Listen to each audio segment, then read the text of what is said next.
It's Bastille Day in France, and the fireworks aren't reserved just for the evening's festivities. They should be on the roads today as we head through the Pyrenees on the Tour de France. Yesterday, it was a change in the race lead. It's now the Italian Fabio Aru who sits at the top of the table.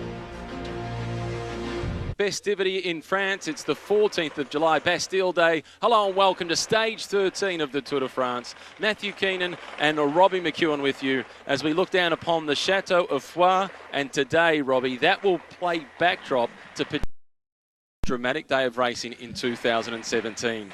It's short, but anything can happen. Absolutely, and we've seen that on pretty much every single day of this year's Tour de France. It never ceases to amaze in the drama that it provides. And yesterday, when everything looked to be going like clockwork for Sky, off the road at the entrance to the Col de Peyresourde, and that for me was the moment of the day where Froome's rivals, on the back of his mistake, they didn't attack, and they were well entitled to, and I thought they should have. But a stage like today, explosive is the word that comes to everybody's mind. 101 kilometres in the mountains, 25 kilometres of relatively flat roads early. So those three big climbs condensed into 75 kilometres. Not just the three big climbs, but three tricky descents. And they could prove to shape the race. The good news is, at the moment at least, it's dry. There's been a little bit of rain earlier on today, but it is dry at the moment. Well, Matt, I came across this morning on the bike from where we stayed in Saint-Gaudens through the start of Saint-Giron, and I was with Chris Anker Sorensen, who actually rode his bike from Bagnères de Luchon over the Peyresourde, over the Col de Ardes, two of yesterday's climbs, and through the area where today's stage comes. He said it was pouring rain, all the roads were wet, and Rolf Sorensen, former professional working for Danish TV as well, he rode up the final descent and back down again to check it out. He said it's wet, it's slippery, and there's a lot of tree cover, and even if the sun comes out, it could stay wet all afternoon. So there's going to be some tricky sections. Speaking of the Danish, the good news for the Danes and the good news for the yellow jersey is that Jakob Fuglsang is starting today. 179 riders on the start line, and for Fabio Aru in the yellow jersey, he'll need all of his teammates. The final countdown before they roll out.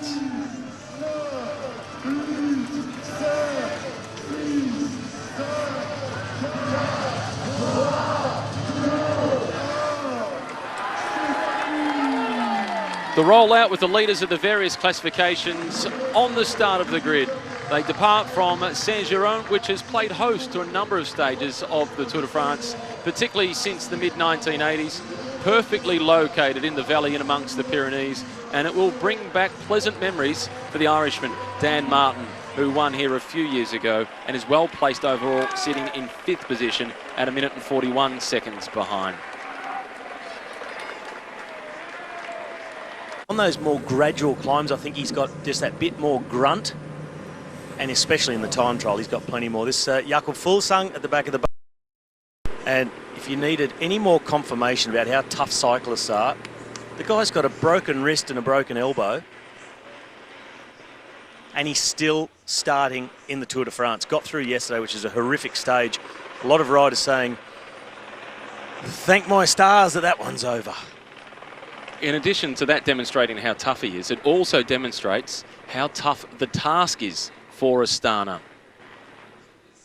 They had a big group of riders that all came across the finish line together, and it included Jakob Fuglsang, Grivko was there, Andre Zeitz was with them. They all came across the line together, and they were in a group that was more than a half an hour behind the stage winner. But I think that once they saw the prospect of getting the yellow jersey for Fabio Aru, they were told by the team management to take it easy, ride slowly, conserve energy. There'll be a big day ahead. But Jakob Fuglsang, number 53, has barely touched his handlebars. And this is the neutral zone. And starting down the back of the peloton, he's going to be in difficulty straight away. I imagine it's just getting so sore. But like I said, he's sitting so crooked on the bike. It's going to hurt. So are they thinking then with Jakob Fuglsang, we can't really use you today. We understand you're not in a position to because the fall was so recent, but please get through the next few days. Get to the rest day and then the final week. It's possible they're thinking that and saying that, but fractures don't heal in that short amount of time. He's still going to have so much pain and difficulty.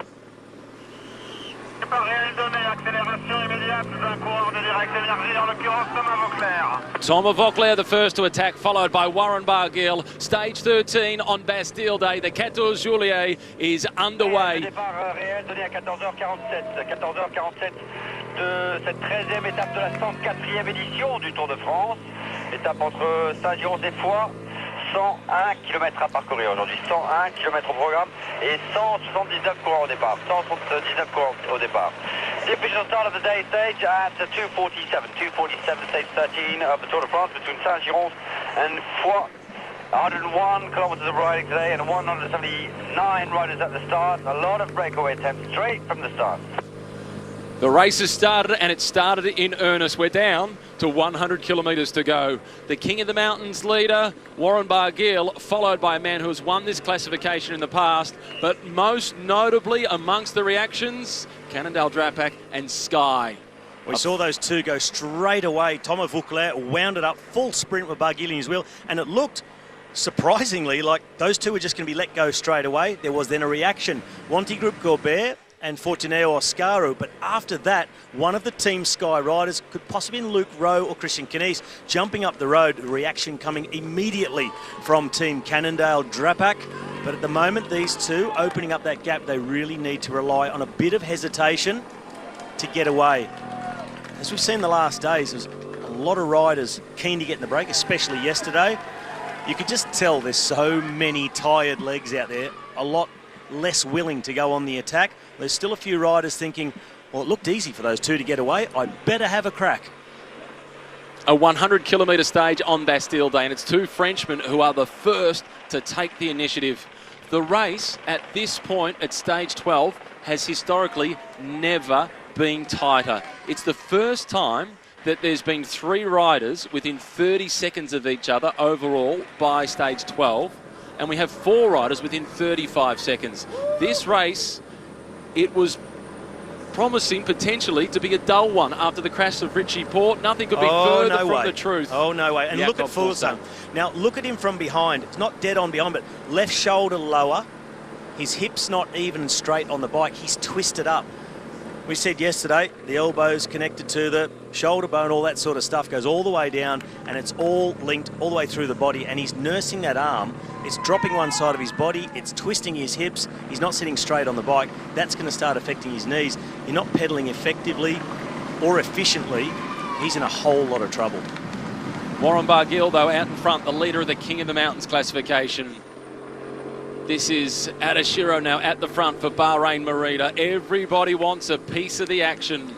Not getting away. He looks back over his shoulder, as does the next rider, and they see that everybody is in the wheel and not taking over in earnest, doing a turn on the front, looking back, flick the elbow again. This is exactly what Voeckler and Barguil need. This hesitation now. Is anyone prepared to try and jump away now? This speed now propping, and there goes one. Fortuneo Oscaro, he goes. The rest looking at each other. Now Astana are coming to the front. They'd like to get this under control and start riding a tempo, because we've already seen Sky are prepared to try and put someone up the road if they can. These two riders now out to 15 seconds. Barguil and Voeckler are about to be caught. You're not the only one that is saying that. A lot of the British press are saying the same, but the record goes against that. The first ever stage win for Chris Froome at a Grand Tour was at the Tour of Spain, and it was up Peña Baja, which is brutally steep, almost exactly the same sort of climb as at the back end of yesterday's stage. And he won there again last year ahead of Nairo Quintana. His first ever stage win at the Tour de France in 2012 was at La Planche de Belleville with that brutally steep climb. Just maybe there's more to it than the fact that people are saying the climb didn't suit him. Maybe it did. Maybe he was hunger flat. Maybe his legs aren't as good as they were 12 months ago. We don't know. Time will tell. That's the beauty of it. The race is wide open. Another rider trying to jump away off the front of the peloton. You can see in the distance, Jakob Fuglsang. He's got himself back into the wheels and relative safety of the bunch at this moment. The sprint comes 13.5 kilometres into the race. And these three will not be interested in points. They just want to get a gap on the peloton. But it's almost sprint-style speed, and you can see at 300 to go, DeMarchi's not interested in the points. He flicks the elbow, and he swings across, and it's Chavanel who comes forward. Chavanel on the front, Gilbert in his wheel, and it's not about the sprint. 50 metres to go. Chavanel's going to pull them straight through the sprint line. Gilbert waiting to do his turn of pace. DeMarchi just off the wheel after a big turn on the front, and that's a drag uphill. And here's the sprint. Michael Matthews is going, and Kittel, look what he's doing. Sitting down, looking, not even pedalling anymore. A point or two, doesn't matter to him. That's a 1-point gain for Michael Matthews in the race for the green jersey. But importantly, if anything goes wrong with Marcel Kittel, and we've seen how quickly it changes, Michael Matthews is consolidating his position in second place. Very smart. Yep. There's an abandonment from FDG, just coming across from Race Radio. It's Arthur Vichot. I just heard in Race Radio, abandon, and I thought, oh no, Jakob Fuglsang. It's not. It's the Frenchman, Arthur Vichot. No, we don't want to see him go home either. But for Jakob Fuglsang, after what was such a good June, it's disappointing. Also following through in that sprint, Colbrelli, Greipel. So Matthews taking the maximum on offer behind that break, who really weren't bothered about any points. And Marcel Kittel content to just save his legs because he knows what's coming the rest of this stage. At kilometre 25, they start the climbing. 76 kilometres to go. Out of that 76 kilometres, 25 of it is purely uphill. And they are very difficult climbs. The first one, the Col de Trappe, that's probably the least of the three. Category 1, all three of them, there's 5.6 kilometres at 7.3%. The Col d'Agnes, that is a beast. 10 kilometres at an average of 8.2%. And the Mur de Péguerre, almost 10 kilometres at 8%. But it's not a regular climb. It kicks up really steep sections, 10, 12, 14% in places. Perfect place to go on the attack for guys who are very good on the steep sections, like we saw Bardet and Aru yesterday. But then there's 27 kilometres of downhill to try and extend or defend any lead they managed to get. This is DeMarchi going through, Chavanel to the back, Gilbert, 15 seconds. And look at the effort that is being made by these three, rocking and rolling their hips. They're full gas. This is being ridden at the moment like a team time trial. We saw our first two attackers, Vauclair and Barguil, more pure climbers, Barguil especially. These three riders, they're good uphill, but they're very strong team time trialists as well. If you want a tongue twister, say that 3 times fast. Well, 2 of them have been the national champion of their respective countries against the clock, and Alessandro DeMarchi not far off the mark. So they're riders with a bit more punch, and yes, it's a climbing stage, but this first 25 kilometres, you need that power to be able to rip yourself away from the peloton. Gilbert, Chavanel, DeMarchi. If anyone's a chance, it's these three, but 15 seconds. They've got a group chasing behind. And Astana, still a bit at 6s and 7s, trying to take control of the peloton. Well, at the moment, they don't need to. At the moment, everybody else is doing it for them by chasing the break and trying to get into the move. They need to conserve every little bit of energy they can. Flick conserve as much energy as possible. Don't waste any, just make sure you get inside the time limit and live to fight another day. As Chavanel, he has been fighting on many days. This is Kalmajan. He's now been caught by Polanski. So the rider from Direct Energy, Chavanel, who's in the lead group, he can't afford to wait. Not at this point. It's too soon. The gap is not big enough. This group not really getting away. Amador pushing on. Galopan behind him in the red colours for Lotto Soudal. But a big group. Lot of reaction. Lotto and El Jumbo putting someone up there. There's another Movistar rider coming through now. Castrovejo. So Movistar really prepared to go on the attack. It's the first time we've seen them ride like this. Every other day has been all around Nairo Quintana and wait. And that's Niki's aunt. It was. So there was a group in between. And here they are. Arashiro at the back of the group. Just in front of him is Daniel Ovis. Ulysses is there again for UAE. Volker Mollema has made the move. And in there for the Bora team, it's Polanski, so he's now been picked up. For Wanty Group Goubert, they've got Pasquilano in the breakaway group. And is this Mate or is it again Julian Simon? Simon up there yesterday, ridden out of the wheel, when Cummings started to wind things up. And Cofidis represented, getting more active now we're into the mountains.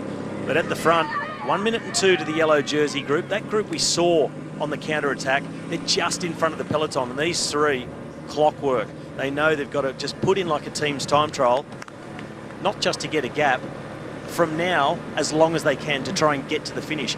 It's only 78 kilometres to go. This is the final. With 3 big climbs, it's finale time, and they've only just started. What a great stage. Well, yesterday, the contrast, it was 214.5 kilometres. It was a day of elimination, and everybody was conserving until the very end, and they're all on their hands and knees. But when the stage is that long, you can't expect them to race from start to finish. Yet it was super quick at the start, with speeds close to 49 kilometres per hour for the first hour. But today, with a short stage like this, it really is on. Yesterday really was a race of attrition, and we saw riders just being ejected first out of the peloton, and as the group whittled down out of that front group till we saw 11 riders left, and the one that I thought was looking the most vulnerable, Alberto Contador, he was dropped. Nairo Quintana was then dropped, and then stabilised until that complete explosion in the last 300 metres. And what a brilliant finish up there to Peter Good. Glad I never had to ride that, because a lot of riders that came in that were saying the same. I hope I never need to ride that again. It was horrid just getting to the top. 3 really experienced men out in front, and they're working well together with an advantage now in the peloton of 1 minute and 7 seconds. A chance to take a look at this breakaway group. That's Moritz Lamertink from Katusha Alpecin, number 126 in the red. Number 206 from the Wanty Group Goubert. That is Andrea Pascalon. Daniel Viss at the back of the group for BMC. Burkhardt taking the brief moment to have a bite to eat. So, Guzetneige, and you see the clouds starting to burn off here in the Pyrenees. The sun's starting to poke through, which is good news for the riders, and hopefully it dries up the roads for them.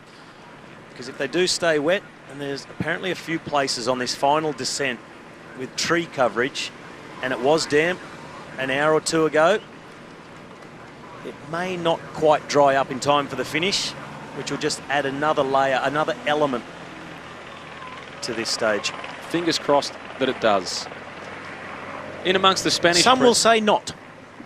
In amongst the Spanish and Colombian press, in addition to talking about Alberto Contador, particularly with the Spanish, they're really interested in Nairo Quintana, with him riding for the Spanish team Movistar.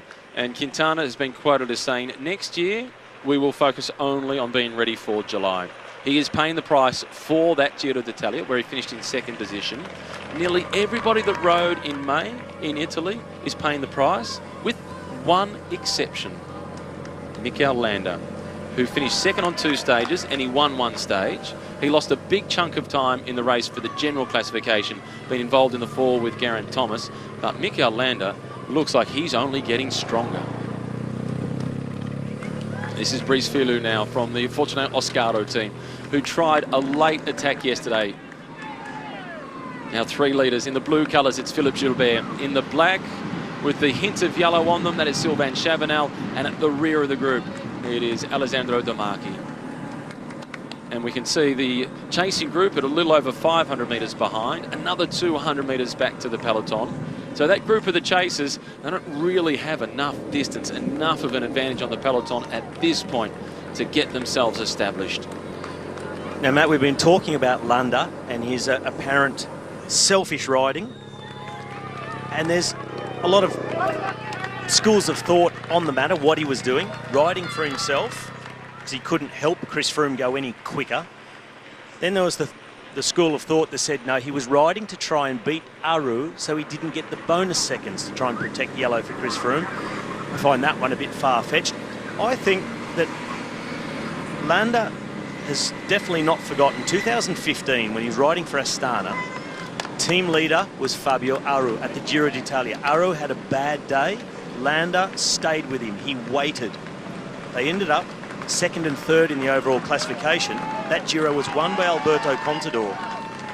Mikel Landa missed a massive opportunity to win a Grand Tour in 2015 at that Giro by waiting for his team leader who exploded. To wait yesterday wouldn't have helped Chris Froome any. It only would have made Landa lose another 20 seconds. Thinking of himself, yes. But when you see the background, his history, maybe gives you an understanding of what he was thinking, maybe his rationale for doing what he does. Jakob Fuglsang, the climb is only about to start and he's already going off the wheel. It's not nice to watch. Oh, it's a tough day for Jakob Fuglsang, as it was yesterday. For a long time, he was in the group with the yellow jersey until the Porto Bales, I think it was. He just got dropped towards the top of that one when the group was down to about 30 riders left and ended up conceding in that last 30 kilometres, 30 minutes. A minute per kilometre yesterday for Jakob. This is Lilian Kalmajan. Bauke Mollema, he's the man on the front of the group behind him. You see out to the side, UAE Team Emirates, that's Diego Ulissi in the break yesterday. Surprisingly, to many of us, dropped out of the group at the first acceleration of Thomas de Gendt. Mollema now out of the saddle. And Team Trek Segafredo, after Contador being dropped again yesterday, I'm sure they've got a bit more room to move. Bauke Mollema ready to go and take them on. Just look at the position here of Jakob Fuglsang. The way he's twisted on the bike, you then just don't have the same power either. You are unable to generate the same power you normally would if you were sitting straight and nicely in alignment. And it's all because of that left arm, all bandaged up and nursing that injury. It's twisting him up, and it's impossible for him to sit straight, and it's going to get worse and worse and worse as he loads the muscles in the wrong way. He's using one leg more than the other. He'll have the feeling that like one leg is switched off, and it's a terrible feeling being injured and knowing your body's not working right. Intrinsically, he's fit enough. Hasn't lost his condition, but his body's out of alignment. It's just going to get worse, and I wouldn't be surprised if we hear over race radio in the very near future that word abandon. Jakob Fuglsang, we hope the best. And there's another Astana rider being dropped already. That was Grivko who was at the back, and on the flatter stretch of road, he was at the front trying to control things, slow things down. The gap is reducing significantly. Here is Jakob Fuglsang at the back of the peloton. We caught up with him before the start of the stage. A tough day ahead for Jakob Fuglsang. He's showing plenty of courage by continuing. Maybe that's the plan of Team Sky now. Use Landa. Landa was in that group. Aru has had to react, make an acceleration go across. And now Chris Froome and his teammates riding that tempo we're so familiar with to close that gap. So maybe they're just trying to get Aru to redline a bit. As Barguil, he smells points. He's on his way to try and collect more points in the race for the King of the Mountains jersey. This is a Category 1 climb. It's 10 points for the rider that goes over the top in first position, and in second place, it will be 8 points if Barguil can get there. And good news for Barguil, no Thomas de Gendt. He was the man trying to collect points yesterday. We saw Michael Matthews sprinting against de Gendt to try and mop up the points. There's Alberto Contador. He continues to fight Il Pistolero. He fires a bullet, and it is Mikel Landa who is responding, and that will force a reaction from the yellow jersey. It's got to force a reaction from the yellow jersey because he is completely isolated. I've seen, I think, all of his teammates being dropped. So this stage opening up really early on. Alessandro De Marchi up and around the motorbike. As he now reaches the summit, there is the banner across the road. The Category 1 climb of the Col de la Trappe. Alessandro De Marchi will take top points. The points is not what he's doing it for. A gel. There won't be much food on board today. Be all liquid, all gels over the top. There'll be some good pictures here too. De Marchi, you see the GoPro mounted under the handlebars. Look forward to see some of those from his descent as he tries to open the gap. Contador in the wheel of Barguil. Landa. This is an interesting move because look at the gap. And now Alberto is encouraging Warren Barguil to go on with it. Mikel Landa, does he work at this point? And for all the discussion yesterday and early this morning about the teamwork or not of Mikel Landa, if the objective is just to get the yellow jersey for Team Sky, regardless of whose shoulders it lands on, this is a brilliant move for the team. I think at this point that the gap has opened up and it looks significant. Contador's not the best descender. Barguil is. I think Landa should help push the pace, open up the gap and force Fabio Aru's hand as the group splits more and more. Riders going at the back. Frederick Buckart also being dropped. Jakob Fuglsang said it would be carnage. There are bodies everywhere. Well, it's beautiful to look at from the helicopter. Beautiful to ride, Robbie? Well, I tell you what, the riders wouldn't see any of this. They'll be completely cross-eyed at the moment going over the top, because when a guy like Contador goes on the attack, Landa goes with him. You saw a lot of riders already struggling before that happened.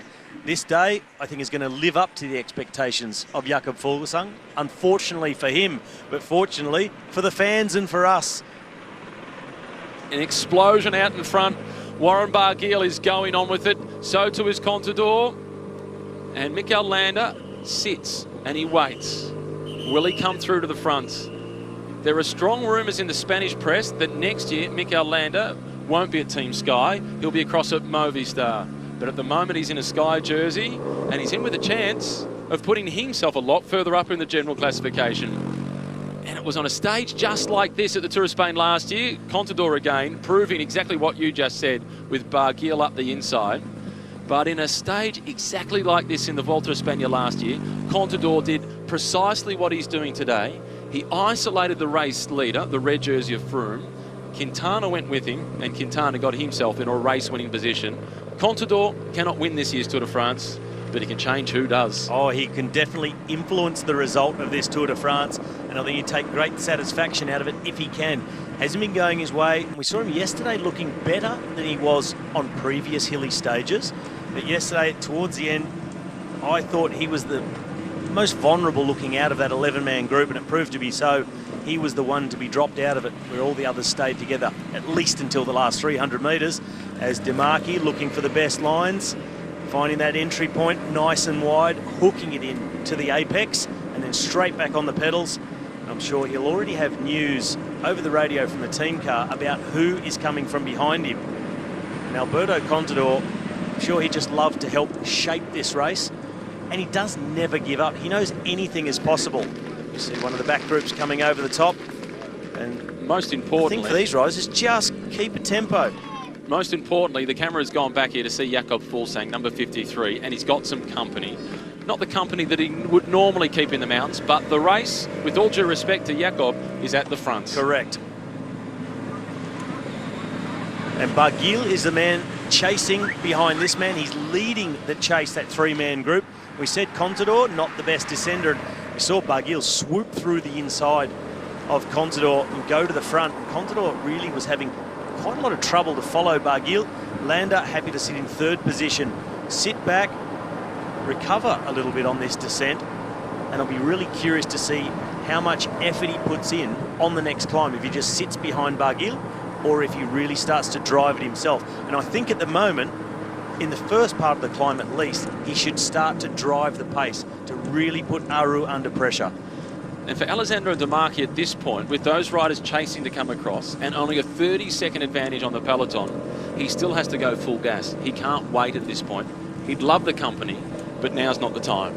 He has to go full gas for every metre of what's left of this stage. So he's not thinking about, if I get out to so much, I can start to ride tempo. No, it's 65 kilometres to go with 2 climbs to go. He has got to pin that throttle wide open. It is. Don't worry about running out. Just go until you blow. And if you don't, you might just win. Well, he's done it twice before in the Tour of Spain. He's done it once in the Criterium de Dauphiné. He's been close in the Giro. He hasn't been anywhere near a stage victory in the Tour, but now is his chance. 5th is the best result he's ever had on a stage in the Tour de France.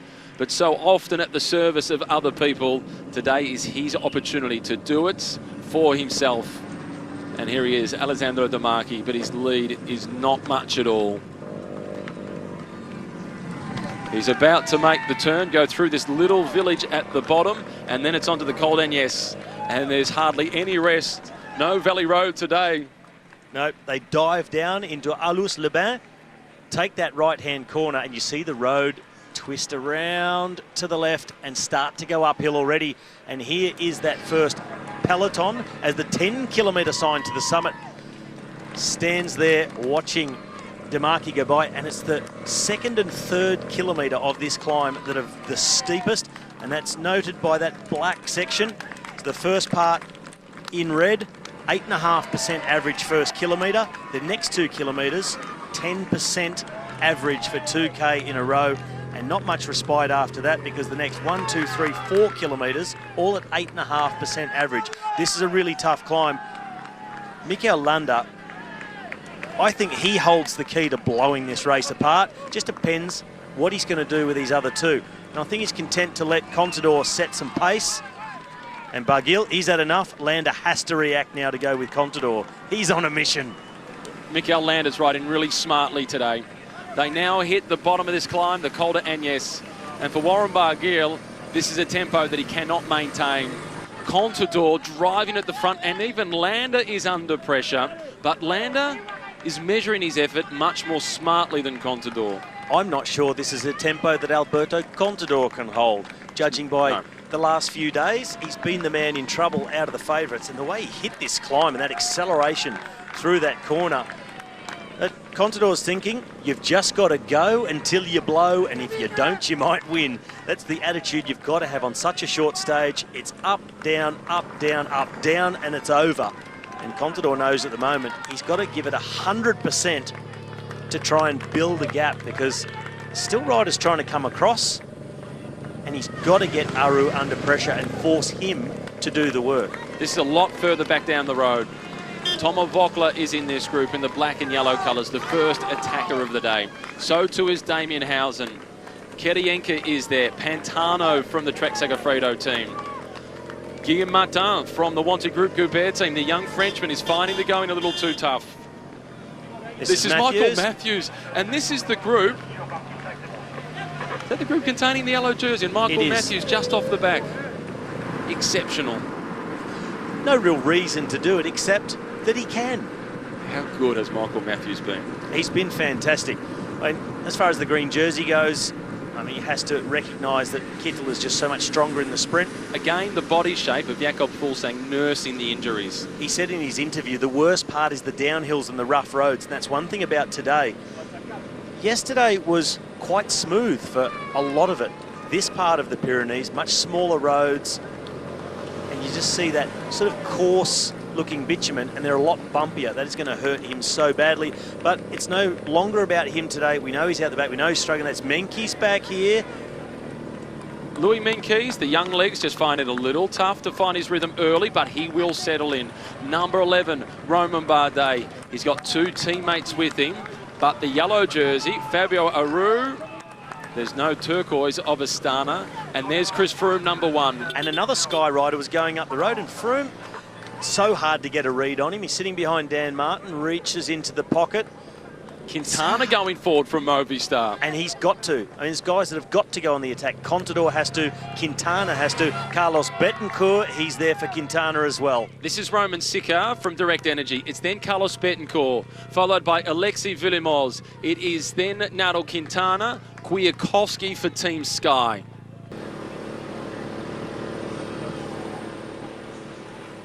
Two minutes and 14 seconds, almost at the top of the climb. Points for the King of the Mountains jersey, Warren Barguil, fighting to stick with the group as Villemos now from AG2R Le Mondial is getting dropped, but he knows he's nearly there. Clawing his way back, trying to. Former mountain biker, he's got that explosive punch. He won a stage to Mur de Bretagne, which is punchy, but he's been climbing for a long time already. He's got it in the bigger gear, but this final kilometre of the Col d'Agnès, average of 8.3%, so it really doesn't ease off towards the top, which is what Villemos would have been hoping for. He's going to get himself back in the wheel of Quintana, Kwiatkowski, Barguil. This is the group of most of the contenders, except now for Landa. 2 minutes 16, still going away from them. And could Mikel Landa be riding his way into a yellow jersey at the end of today after the controversy of yesterday? He's only 36 seconds behind Jello on the road now. Many saying he should have waited for Chris Froome. I tend to disagree that he should have waited. For physical reasons, he couldn't make him go any quicker to the finish line. You yourself said, not good for team cohesion, the psychology of it. At the moment, doing a good team ride. He is. He sits on the wheel of Alberto Contador as they go over the top of the Col d'Agnès, and it's Contador collecting the points and a bidden, and is on the charge on his way down. He turns the brakes on. And here comes Warren Barguil to collect the minor points, still up for grabs for third position, and he'll get 6 more as he continues to build his advantage in the race for the Polka Dots. Oh, well done, Warren Barguil.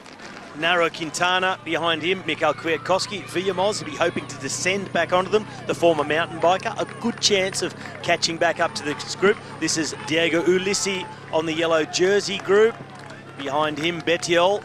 And they're now 2.5 minutes behind Landa and Contador. This is Kirienka going out the back. No, they're coming back. They're closing it down again. Because the tempo is slowing at the front of the group. They aren't strong enough in that part of the peloton to be able to close down the gap, and these are guys who are returning. Mollema included, number 37. Well, Mollema's been yo-yoing on and off, but these other riders are indeed coming back. Kirienka in front of him. We saw Guillaume Martin. He was dropped way back on the climb, now coming back because it's Ulissi and Bettiol. They're doing a good job. They're doing as much as they possibly can, but it's just not fast enough, and it's all relative to our leaders. 2.5 minutes in front now. There's going to be some panic starting to build up amongst the riders like Uran, Bardet, and especially Fabio Aru, who's now completely isolated. Onto the descent, Mikel Landa. He gets in front of Alberto Contador. As you would. Alberto hasn't had a lot of luck in this tour. He's had multiple crashes and not known for his descending skills. Mikel Landa, however, he rockets down them. Down in the aero tuck, and Alberto, full sprint behind, onto the top tube, get aero. Not quite comfortable there, Alberto Contador. He knows it's fast, just doesn't feel safe. He's lost his nerve ever so slightly on the way down, Alberto Contador. Quintana, followed by Kwiatkowski, who, for Kwiatkowski, he could almost go around these corners no-handed and keep up with Nairo Quintana. He's that good. Kwiatkowski could ride across to those guys on his own and try to get rid of Quintana and Barguil. Barguil's not the concern. He just doesn't want to take Quintana anywhere. This is Ben Gastauer taking a bidon over the top. 2 minutes 39 the gap now.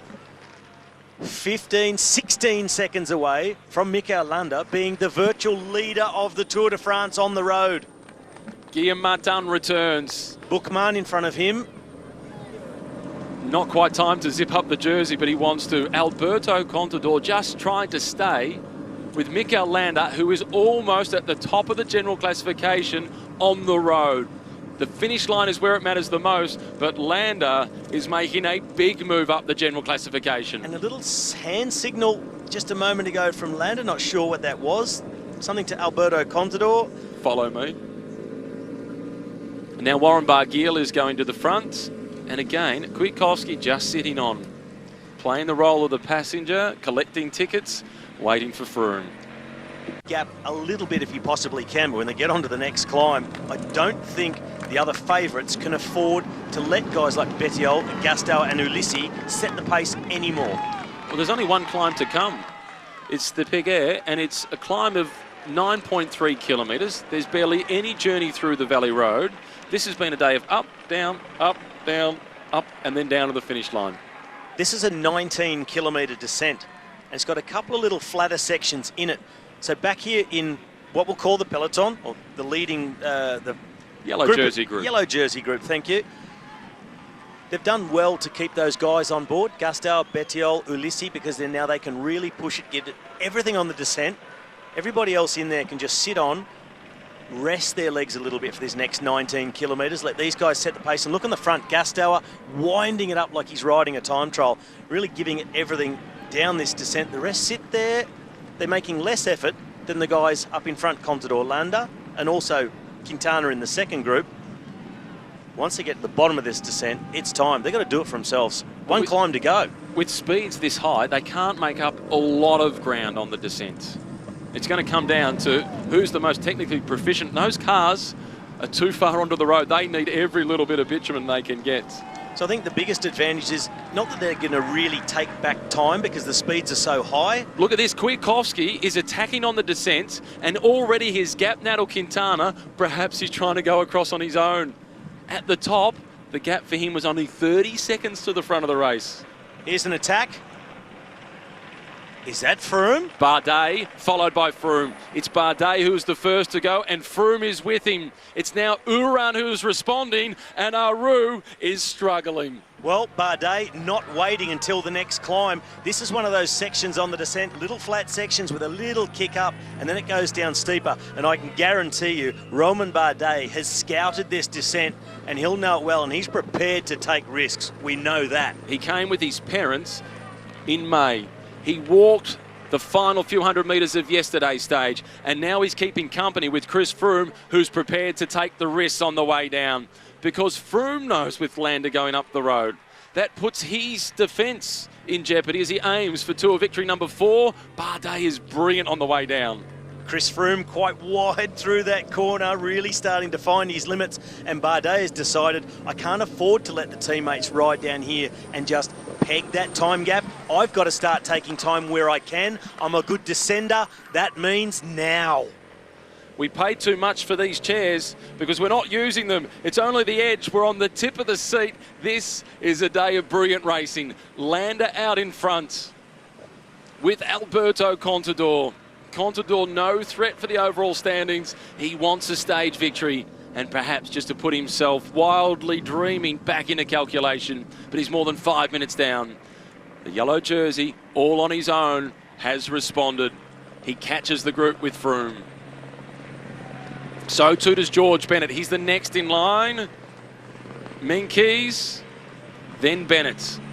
Well, it's Chris Froome himself now putting the pressure on. Bardet was the man that started it. Froome followed. Now he's gone to the front. And what we know about Chris Froome in a descent, he would rather be in front setting the pace than trying to follow someone. That's when a mistake can be forced from Chris Froome. Fabio Aru, he's right there. And as the leader, not doing the work, he's letting everybody else do it. Froome's got teammates in front. And here's an attack on the right. BMC. Got to be Demarchi, or is it Caruso? Caruso, I would suggest. Let's wait until we get down a little bit closer. But that's looking for a stage victory. Dan Martin in the blue colours, the white jersey of Simon Yates. Hard under brakes into this left-hander. Froome, Bardet, Uran, Meintjes. A few riders starting to struggle with the speed of this descent. So we saw that group swell on the way up the climb. And now with Bardet and Froome both going to the front, pushing the pace, it's split the group to pieces. Meanwhile, Alberto Contador, Mikel Landa keep pushing on. They've given back about 18 seconds of the lead they had. But they're riding smooth tempo. Where at the back, it's going in sprints and jerks and accelerations and in sitting up. Well, now that Kwiatkowski has recognised he wasn't able to go across, he sits at the back again. They're at 22 seconds. Quintana, the look across the shoulder to see if he can get any support. Warren Barguil, he'll be happy to on the way down. Well, Quintana descending very well, 20 seconds behind Contador and Landa. This is at the back of the yellow jersey group. This is Gastal, number 15 from AG2R. He did the work on the way up. He's hurting on the way down.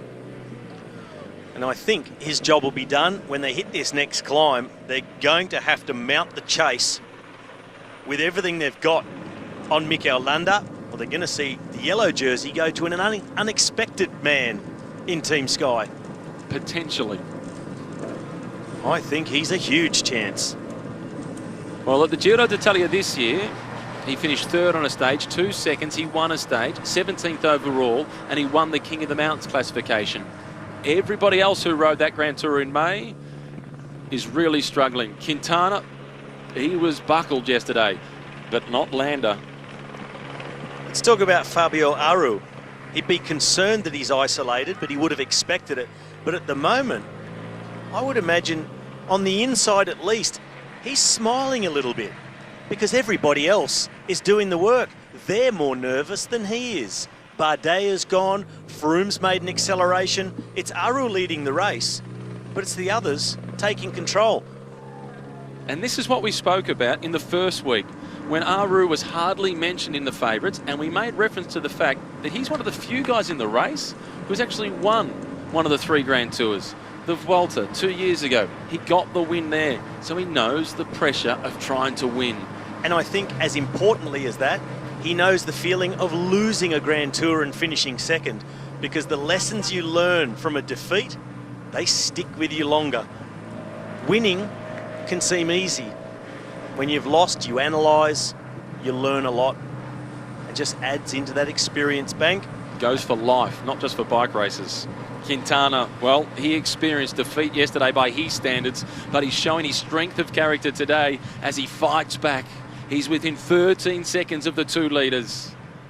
41.5 kilometres remaining. Alberto Contador and Mikel Landa out in front. A group of 3 chasing with Nairo Quintana, Warren Barguil, the leader of the King of the Mountains classification, and Mikel Kwiatkowski, whose teammate is at the head of affairs, and Chris Froome is back in the yellow jersey group. 2 minutes and 12 seconds. And at the moment on the road, Quintana has moved himself up to 6th overall, virtually. That 2-minute lead he has over the yellow jersey group. Alberto Contador, well, we know him for his aggressive racing, his never say die attitude, and just wanting to influence the overall result. He might be too far back to do that, but he says never say never. We've seen him do it in the Vuelta and win it on long-range attacks.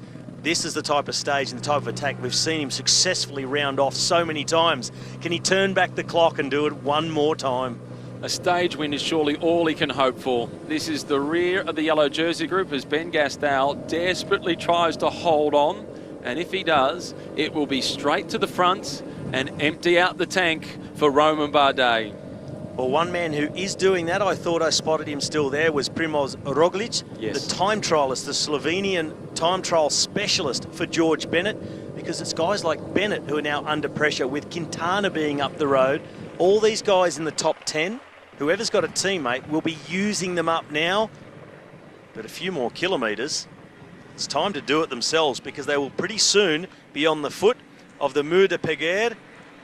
9.3 kilometres, 7.9% average. Doesn't sound too bad, but it's a very irregular climb, and it's got sections in it of up to 18%, and it's the last half of that climb with the sections 18, 16%, and averaging over 11%. And the good news is the roads are dry. Great news for the riders. It was early this morning, this was all soaking wet. The sun has come through. We'll just see what it's like on the run in here to Foix, because a bit more tree covered, and it's a descent they've done before in the Tour de France in 2012. Luis Leon Sanchez won the stage. A medium mountain stage ahead of Peter Sagan on that occasion. It was when the tacks were on the road. A lot of riders puncturing, some 80 riders puncturing, Cadel Evans puncturing 3 times. So let's hope that piece of road is well patrolled and checked today. And Robert Kieselowski, who's in this race with Katusha, he punctured, crashed and broke his collarbone. Now we're seeing them coming together at the front. Alberto looks across the shoulder and Nairo is on his way. We've seen Landa working with Contador. Will it continue when Quintana comes across? And if it does, how hard is Kwiatkowski going to work? Yes, that is the question. What does Mikel Kwiatkowski do once making contact with Mikel Landa? 2:19, the advantage out in front. And at the start of the day, Mikel Landa was 2:55 behind the yellow jersey of Fabio Aru. On the front of this group, Warren Barguil, the Frenchman from Team Sunweb, he's not interested in time. He wants those points. He wants to keep that jersey. He will ride, try and get across, and then hang tough as long as he can. I'm getting the impression that behind, the pressure is mounting on the GC favourites, and they're going to have to make some big moves on this climb to bring this group back.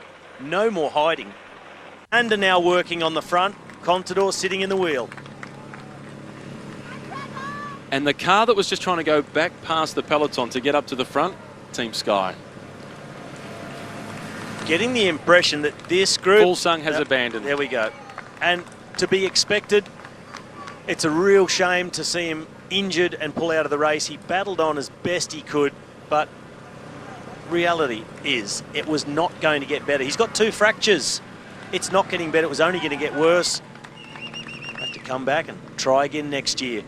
And does this turn into a 34.6 kilometre individual time trial for Mikel Landa as his advantage over the Quintana group is growing? And I was just before we got the abandoned news of Fuglsang, I was going to say I'm getting the impression that that second group was getting further behind this duo of Mikel Landa and Alberto Contador. Indeed, they were as close as 13 seconds. That's now doubled. And the chase back in the peloton, it's been led by the UAE team. The reason they're doing the chasing is they're trying to defend the position of Louis Meintjes in the top 10 in the general classification. And Louis, at the moment, he sits in 10th position. Alberto Contador is in 11th place. So they're trying to defend that top 10 position of Louis Meintjes and use their riders whilst they can. And the riders just in front of Nairo Quintana on GC. Well, Landa is one, but he's already in front of him on the road. Another one is Simon Yates. Will Kreuziger do a turn of pace? Will Yates start to chase and defend his GC? Looking over the shoulder from the man from UAE Team Emirates. Gusto is still there for AG2R, as is Roglic. Caruso from BMC. Here's Fabio Aru right near the front. At what point does Fabio Aru need to take full responsibility for the yellow jersey himself? Now. Thought you might say that. I didn't say 2K ago, but now.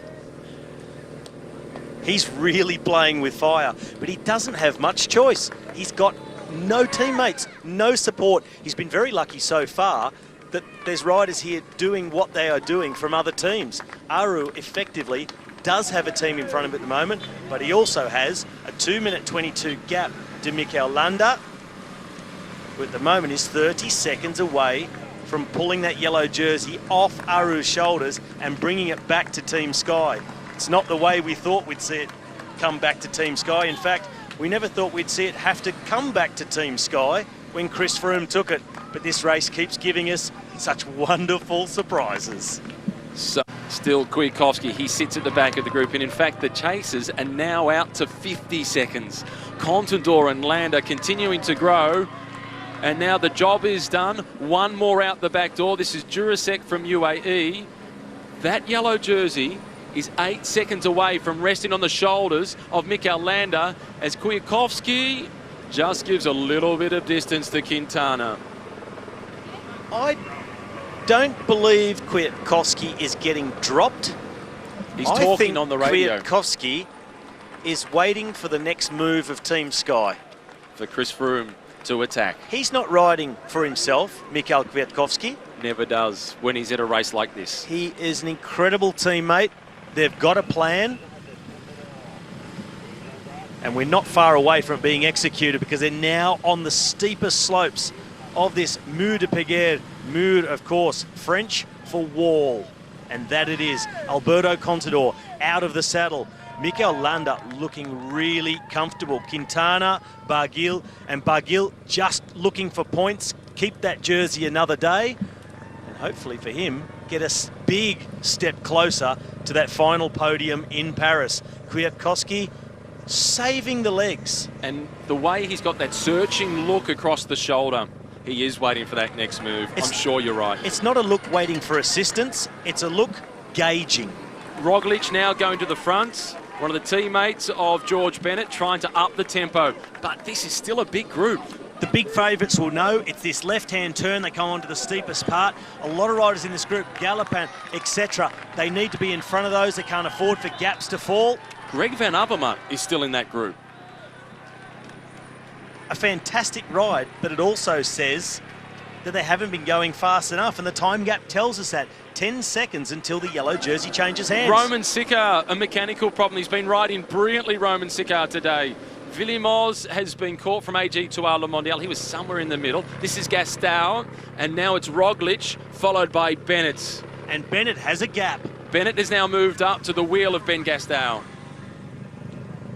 If George Bennett looks back, he'll see that gap. Question is, will he decide to try and go on? Mikel Landa ploughing away at the front. Now just 20 seconds away from the yellow jersey. Galopin is being distanced. Now so too is Castrovejo. Bettiol having done his job for Cannondale Drapac. Gastow, and this is a real clawing climb. Gastow at the front. Bennett, geez, he was entertaining for a guy who said he was going to be boring yesterday. He's equally as boring today. Bennett has been brilliant. Don't we love the way he's riding? Dan Martin now, the Irishman from Quickstep Floors, and this is with intent. Dan Martin, he doesn't want Mikel Landa to have that much time, and he's decided it's now or never. And on this part of the climb, it's so steep, nobody's getting a slipstream, nobody's getting a sit. It's every man for himself, so you might as well ride as hard as you can stand. And Dan Martin knows that. It's time to start bringing some time back on Landa and Contador. Also, Be in it. I like this jersey. I'd like a stage win to go with it. There he is, Warren Barguil in the polka dots. Contador. That familiar style doesn't look so fluid at the front now. The ageing body of Il Pistolero. And Matt, the pictures don't do it justice how steep this is. Look at Alberto Contador out of the saddle. It's like he's weightlifting with every single pedal stroke, and he's in his smallest gear. Kwiatkowski about to be caught with 1 kilometre to go to support Chris Froome, and they will go full gas on the descent. 1 kilometre to go to the top. It looks less and less likely that Chris Froome is prepared or able to make an attack from this group. The pace of Dan Martin has got everybody on their limit. It's got George Bennett over his, and they're still happy to be there. At the moment, in the virtual general classification, there are 5 riders within 35 seconds of the yellow jersey. The catch is just about on because Warren Barguil, he wants 10 more points for the Maiwapua, the King of the Mountains jersey. And it looks like he's going to get them. While behind, the chase of Dan Martin, that pace that he is setting, has taken around 30 seconds off our leaders in the space of about 2 kilometres. The leading group doubles, and now Chris Froome attacks as he sees within striking distance Kwiatkowski. The reaction comes automatically from Aru. He has to stick to him like glue. Well, Dan Martin now paying the price. Martin done so much work on his limit, and now paying for that. Chris Froome grabs a bidon. Fabio Aru claws his way back to the wheel of Froome, and he said it's so hard to get a read on Chris Froome. Is he going to blow or is he going to go? There's your answer. But at the moment, Fabio Aru has his measure. You cannot keep a champion on the canvas. He just put his knee near it yesterday, but he's back up on both feet today. Across the top, more points for Warren Barguil. It's then Landa, followed by Contador and Quintana. The stage victory to be disputed, and the gaps for the general classification. Yates is under serious pressure. And that's an opportunity for Louis Meintjes to move closer to the white jersey for the best young rider. It may just be a few metres for Yates and for Dan Martin, but the danger man is Mikel Kwiatkowski. He got dropped from Quintana, let his legs recover a little bit, and he's about to bomb this descent. He's got Chris Froome in the wheel. Can Froome stick with him on the way down, because Kwiatkowski is one of the very best. He's almost up there with Peter Sagan. We saw Chris Froome trying to attack across to his teammate Kwiatkowski, unable to unhitch Fabio Aru. So will they bomb it on the descent? Will they solve this problem for Fabio Aru and chase their own teammate Landa and prevent him getting yellow? Well, if they do, it plays into the hands of the man in the yellow jersey who has been isolated all day long in terms of teammates as Froome goes again. And Aru has the answers. Bardet also responds. Kwiatkowski is gone. Everybody is isolated. The top 4 overall are at the front together. Aru has Froome covered. And I think if he wanted to, Aru could have attacked over the top of Chris Froome. And the fight back of Kwiatkowski, the ultimate teammates. 141, even now under that 138 the gap. Kwiatkowski to the front. He wants to drive the pace on this descent. As Mikel Landa hopes of a yellow jersey fade, as his own team now chase him. Cohesion? Like Teflon. What cohesion? What about the ride by Louis Meintjes? He's clawing his way further up the overall standings, and he's getting a little closer to the white jersey. Just looking over his shoulder, checking on the whereabouts of Simon Yates in the white jersey. That's the man he's really racing against as our front group. They are racing towards the stage win. Mikel Landa hoping he gets the go-ahead and some leeway from his teammates, his team leader. Here's the earpiece for the race radio to Warren Barguil, the man in the King of the Mountains jersey. What do you tell him? Warren, do the least of this group. You've got the least to gain in terms of time. Go for the stage win. Warren Barguil in the overall standings, 19th, 16 minutes and 3 seconds behind. A second place finish into Chambéry in a photo by a matter of millimetres. Mission accomplished for the King of the Mountains jersey, stage win. That would be nice. On paper, Barguil the fastest man. Contador and Quintana don't pack a sprint. Landa not slow. We saw him beaten in the Giro d'Italia by Vincenzo Nibali. And here's Bardet skipping through the gears, attacking on the descent. Aru is awake to it. He jumps after him. Froome, there's a bit more work to do to get on terms. And look who is up the road, Kwiatkowski. The man in the white colours from Team Sky, he's attacked on the way down. And Bardet, this plays into his hands. Oh, they've caught him quickly, and he punches the clutch in. I'm wondering if this is going to happen now, what we're seeing. No wonder it's happening. Chris Froome going across to Kwiatkowski. He wants to put him under pressure. Meintjes in the wheel, the right-hander. The confidence of Louis Meintjes to infiltrate the group as Dan Martin has returned, and so too has Simon Yates. It was indeed the plan. Kwiatkowski down the road. Froome try and spring a surprise from behind and go across to his teammate. He cannot get so much as a metre. What about the danger of the cat and mouse in this group? Yates is back and now on the attack. That's the cat and mouse. They're all looking at each other. Aru now, he says, you guys chase. Excuse me, Fabio, you're wearing yellow? Romain Bardet, he slips over the top. The man who sits in third place overall, 25 seconds behind Aru, taking plenty of risks. Just when they've got Aru right where they want him, they crack. And it's Bardet who closes the gap. Aru has got him fooled. Chris Froome at the back of the group. Simon Yates leading them on the way down, followed by Dan Martin. And Dan Martin, not to lose his nerve after that crash with Richie Porte, that defines courage. Well, I think the reason for him not to lose his nerve, it was nothing to do with his descending abilities. He was doing everything right. He was just extremely unlucky that Richie and his bike, well, his bike went one way, Richie went the other and catapulted like a bowling ball into Dan Martin. Nothing to do with Martin making a mistake.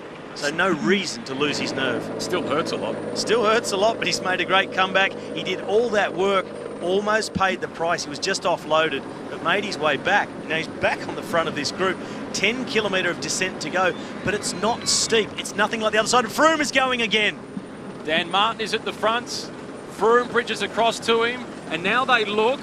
Everybody looking. Watch Kwiatkowski. He was quickly on race radio telling Chris nobody was responding. And he's also going to get in the way. And this is the move that Froome made last year on his way down to Bagnères de Luchon, and Aru was there, he witnessed it. Aru wiggles his way out because Kwiatkowski looked behind, went left, went right, took away the best line through the corner to try and let Froome open a gap. Aru sprinting his way across. Uran and Bardet now both trying to respond. Chris Froome listening. And look at the way the time gap is yo-yoing, and that cat and mouse game and what it's doing to the four leaders and the position of Mikel Landa in the race for yellow. And this descent is not steep enough to make a difference with descending ability. It's the pedalling, but we've seen Chris Froome do it before. Last year on the descent of Peresord, and now the gap is there. Dan Martin, he takes over and he goes as well. Aru looks behind. This is a great opportunity, but he lets Froome slot in second. It's now up to Uran and Bardet. It's dangerous now for Rigoberto Uran and Romain Bardet. They can't give Chris Froome or the yellow jersey, Fabio Aru, any rope to play with. And Bardet knows it. He's now gone past Uran to the front of the group. Wheels skipping out from Chris Froome. That's a wide exit. And Fabio Aru, is seizing the moment. He recognises the gap. He wants time on the others, and rightly so. The famous number 51 charging on the way down. Well, there's the gap being closed. Romain Bardet, we know he's a good descender. Froome really wide out of that last right-hander. Bardet, he's railed it. The gap closing down. He's almost got the job done. If you're Rigoberto Urán, you would have taken a lot of confidence out of the fact you were with Romain Bardet. These are the leaders. Nairo Quintana at the back of the group. They go underneath the banner with 20 kilometres to race. Destination Foix. But it's not cold at all, it's hot. Damp patches on the descent. We spoke about it earlier, Matt. A lot of tree cover on this descent. It rained earlier and a bit overnight. There'll be a few places here and there it's a little bit damp. If that's in the apex, that can be enough to bring someone undone. So full concentration and anticipating what's to come on this descent. About 7 more kilometres of proper downhill, and then we've got a 12-kilometre stretch through to the finish. It's going down, not steep. That's where there could be a lot more cat and mouse, deciding, well, who's going to do the work and start to attack each other. No way they're going to cross this minute 50 gap. The winner of the stage is amongst the 4 leaders out in front. The next calculation, the time gaps and how far back into the fray Mikel Landa comes, and then how dangerous Team Sky are, again, with 2 contenders for yellow. Well, at the moment, right along. And Warren Barguil, he will be thinking, I'm going to get to make amends. Rigoberto Urán. Now this is a dangerous man from the top 4 overall. 35 seconds behind. A strong time trialist. We've said it all along.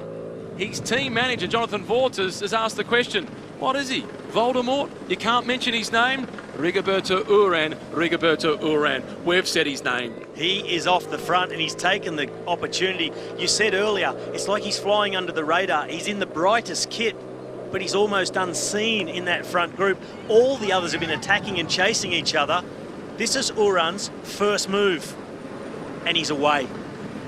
He's smart. And now they really got to agree who's going to do the work, but Michał Kwiatkowski, teammate of Chris Froome, that is going to be his job.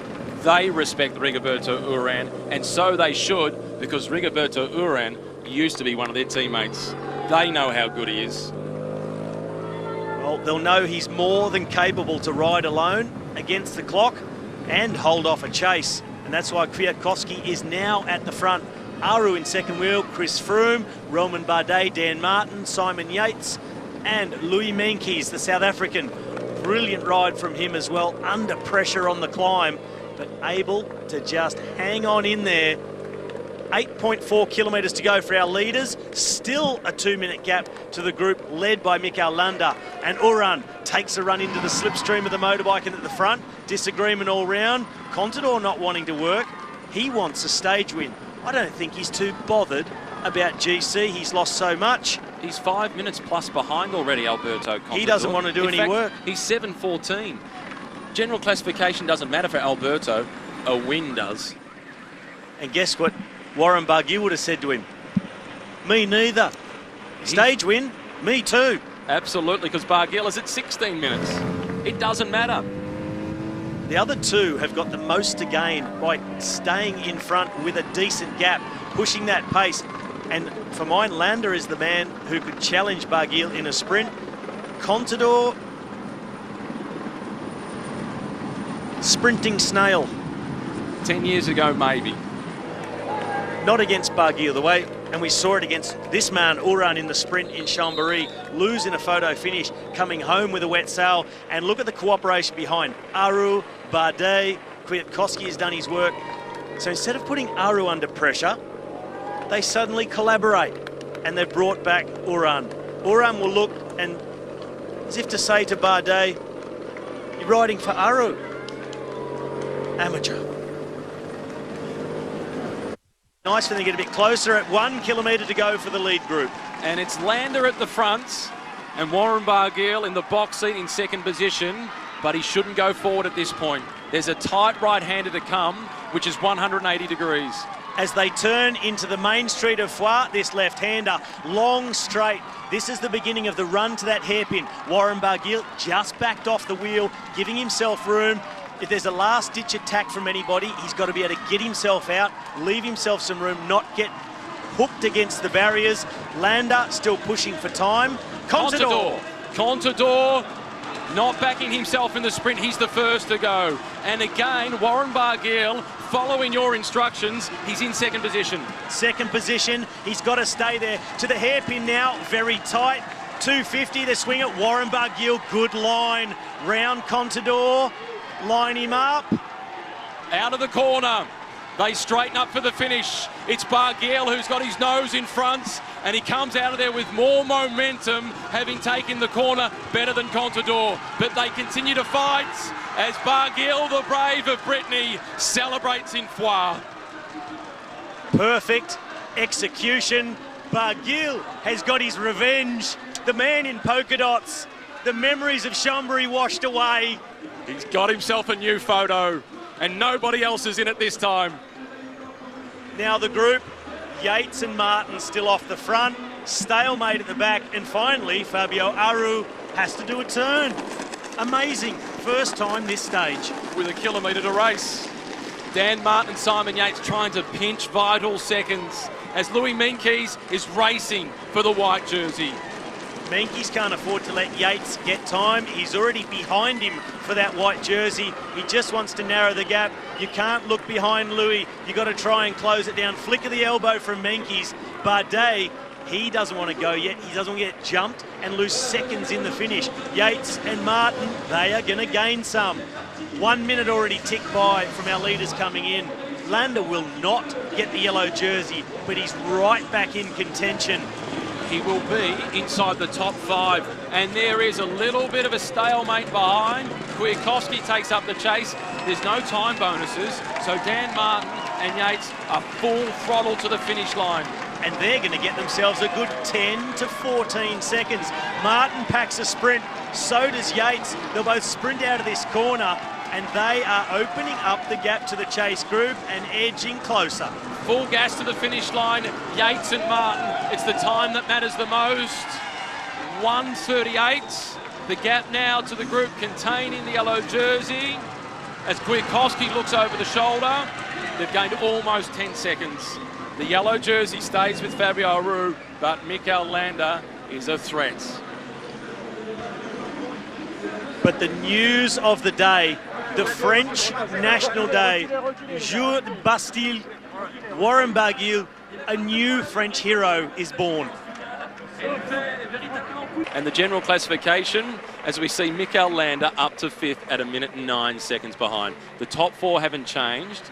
Dan Martin, he concedes a spot, but a little closer to yellow. Yates, good performance. Nairo Quintana to 8th position. Louis Meintjes 9th. And Alberto Contador has shifted George Bennett out of the top 10. So Quintana, he's leapfrogged Yates by just 3 seconds. And Landa, a good gain. 1 minute and 46. The gain for Landa. Out of the time bonuses. But the work that he did to maintain that gap was worth more than a potential 2nd or 3rd place time bonus. Because let's face it, there was one guy going to win the sprint after watching him in Chambéry, Warren Barguil, and his execution was flawless. The salute, and it must feel so good after being so close and thinking you've won and you didn't, and then grabbing one.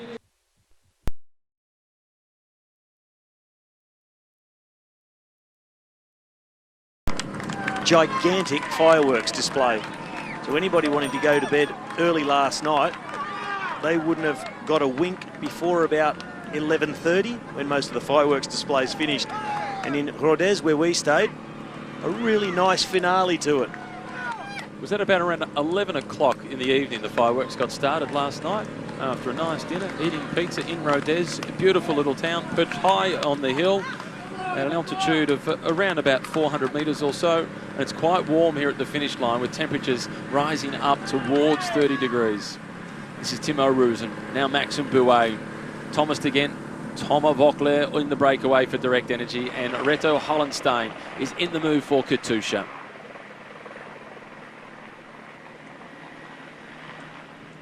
Another chance for the Citroën to enjoy the race.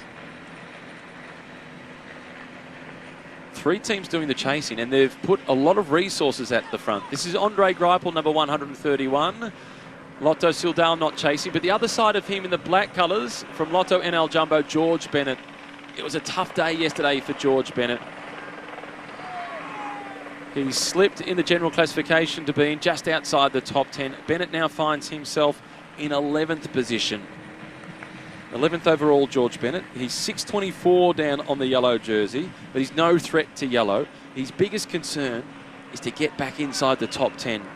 Alberto Contador is 1 minute and 2 seconds ahead of him in a race for a spot inside the top 10. Contador is in 10th place overall.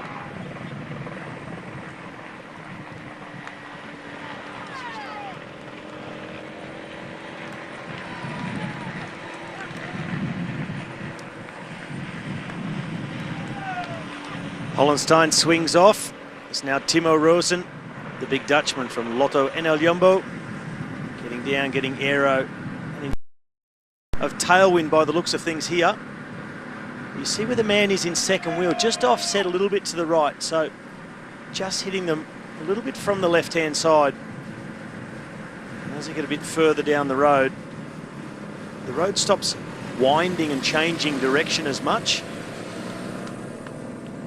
And it's almost a straight line until the first category 3. So all the way through from Rabasten, the intermediate sprint, which today comes at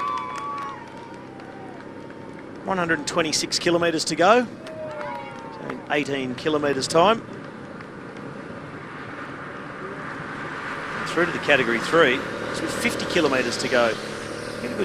Probably around 75 kilometres of fairly uniform direction, and the wind always coming in from the left-hand side. So we take a look here at l'Église Saint-Saturnin in Montjoie. And this is the 3rd attempt that the locals have made at building a church in this spot. And this one, obviously, so far, it has stood the test of time. And it took a few years to build it, though. They started the construction of it in 1876, and it wasn't completed until 1892.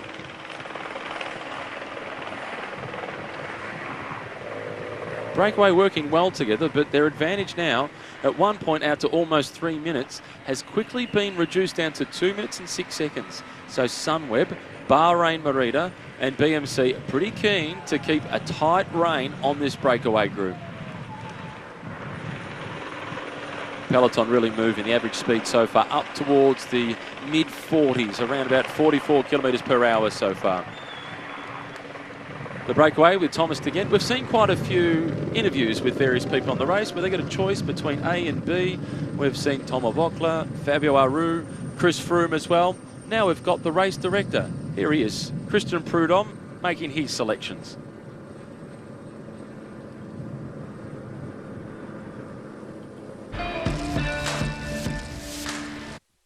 Type. A Simon Clarke type. Simon Clarke perhaps, although Simon Clarke now, with Rigoberto Urán so well placed, he won't get the sort of freedom that he might have received in the first week, because now Simon Clarke will be the captain on the road for the Cannondale Drapac team and protecting Rigoberto Urán. And in the couple of conversations that I've had with Simon throughout this year's race, his motivation to help Rigoberto Urán reach the podium is through the roof. More motivated than if he was riding for himself. 1 kilometre for the sprint for the breakaway group of 5. Reto Hollenstein is the man at the front.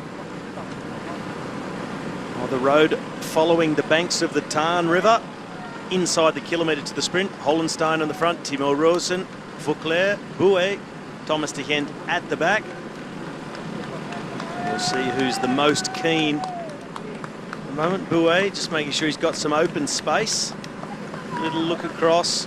Don't think that was at the crowd. Maybe more to look at Thomas De Gendt, who's also just moving up a little bit. I think definite interest from those two in the sprint. Just the body language out of the saddle, having a look, tighten the shoe, dead giveaway.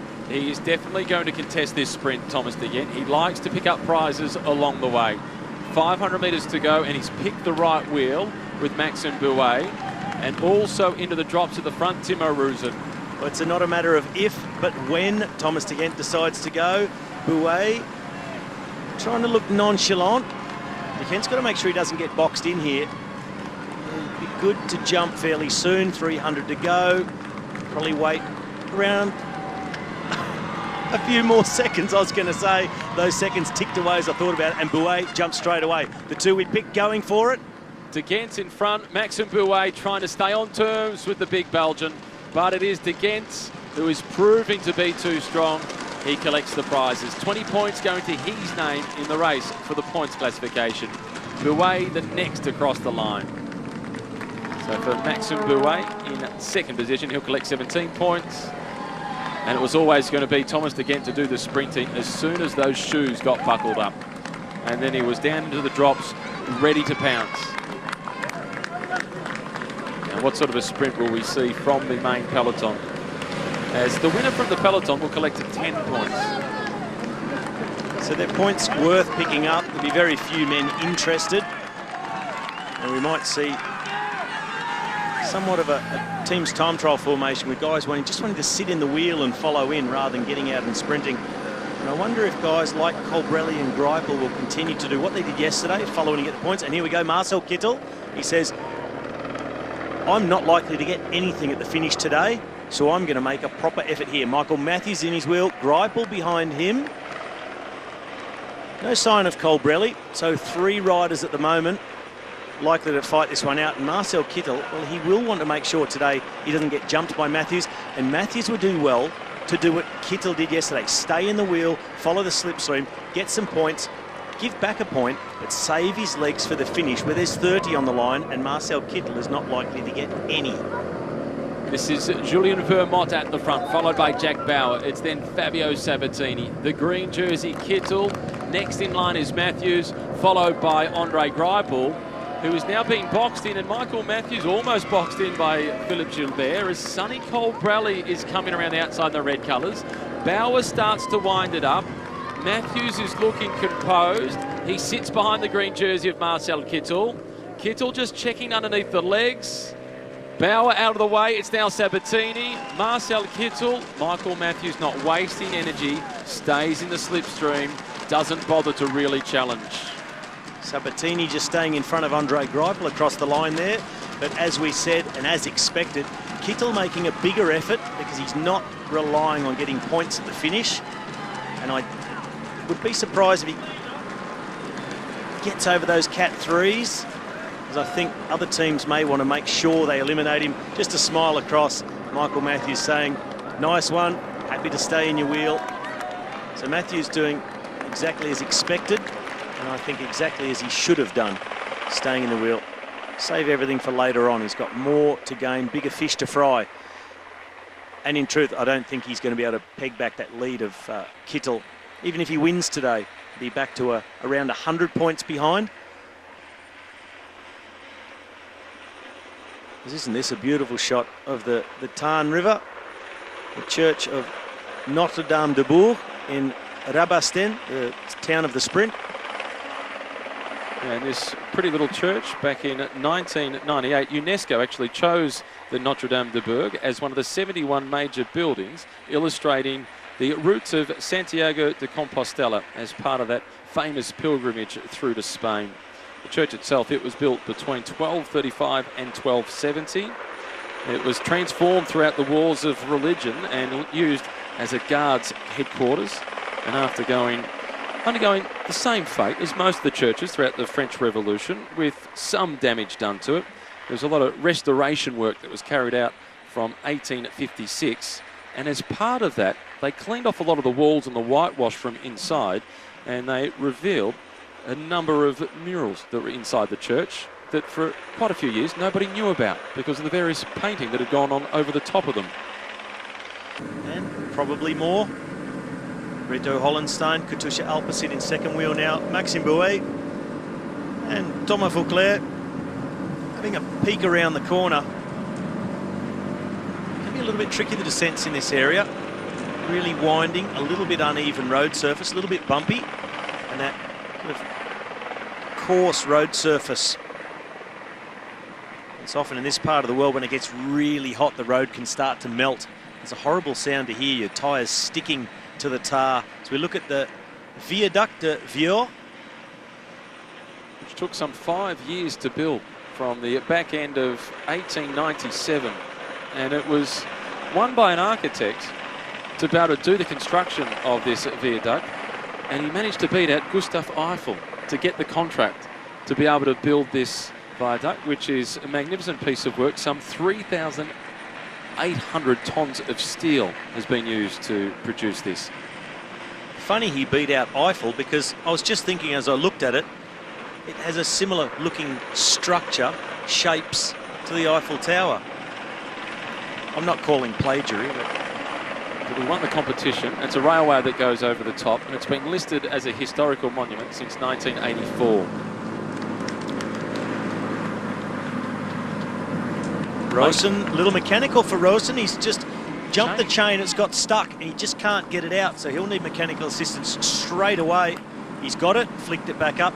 The most important thing when this sort of thing happens is to stay relaxed. Try and use your shifters to right the problem, but don't pedal through too hard. You'll get the chain absolutely jammed and you'll hardly be able to pull it out. He's still asking for assistance. He got going, called the team car up, and he's taking a spare bike, taking the bidon out of the bike. Now actually thrown that to a spectator. Fresh machine. No bidons on the bike, but they'll sort that out. Push off by the mechanic. This will be a hard little ride to get back. He'll get a couple of sticky bits to go onto that bike, which will help with the chase. The reason he had to change bikes is that it would no longer go up onto the big chain ring. It was as if the Di2, perhaps, they do ride Shimano, the Lotto NL Jumbo team. The battery went flat, slipping down on the small chain ring. It would really surprise me if it did. That would be... Well, something has gone wrong and he could not get the big chain ring. That would be a huge mistake if that did happen, because they normally charge all the batteries well on time, make sure everything's loaded up before it needs to be, before it runs low. But you see the gap, the motorbike's just accelerated across, and even worse for him, they're coming onto the foot of the climb, 2.3 kilometres. This Category 3 climb, this is the Côte de Viaduct de Vieux, which we just saw, at 7%. He'll need the small chain ring. He'll need the small chain ring, and I think he'll need a bit of assistance to get across that gap as well. Thomas again at the front, setting the tempo. Trying to hold on to their advantage of 1 minute and 41 seconds.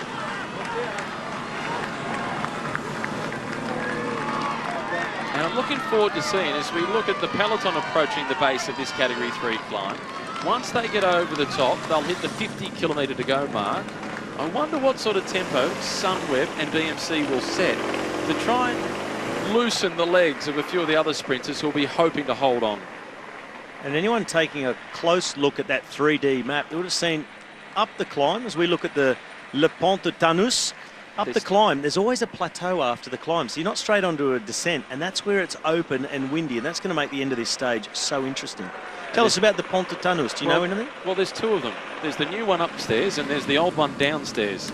The old one downstairs, well, it's relatively small. It's only 83 metres long, with just 3 arches to get them over the river. The new one, the big one that you saw, is almost 600 metres long, and that's the RN88 that we drove last night to Rodez. And that was built, it took 3 years to build that, from 95 through to 98. So I guess the original changed its name from Le Pont de Tanous to Le Vieux Pont de Tanous. Indeed it did. How about that? 2.3 kilometres to the top of the climb. That's for the peloton as they hit the base. Sunweb setting the tempo. Tim Wellens at the back of the peloton. He's been active, but look at the salt stains in his jersey. This has been a hot day, and you can also see it in his nicks. Hydration is a real challenge on a day like this. Wellens is a rider who's renowned for performing in cold, wet conditions. Some guys deal really, really well with that. He obviously is not appreciating the opposite, and looks like he's really struggling in temperatures that are only 28 degrees. But when you're not accustomed to that, you really can cook it up. Tim Whelan struggling as his teammate, Thomas de Gendt, continues to set the tempo in the front of this group. Thomas Voeckler at the back and Timo Rosen trying to make his way back. He's on the back of the Lotto Soudal team car. Looking like he's having a bit of trouble getting back across this gap.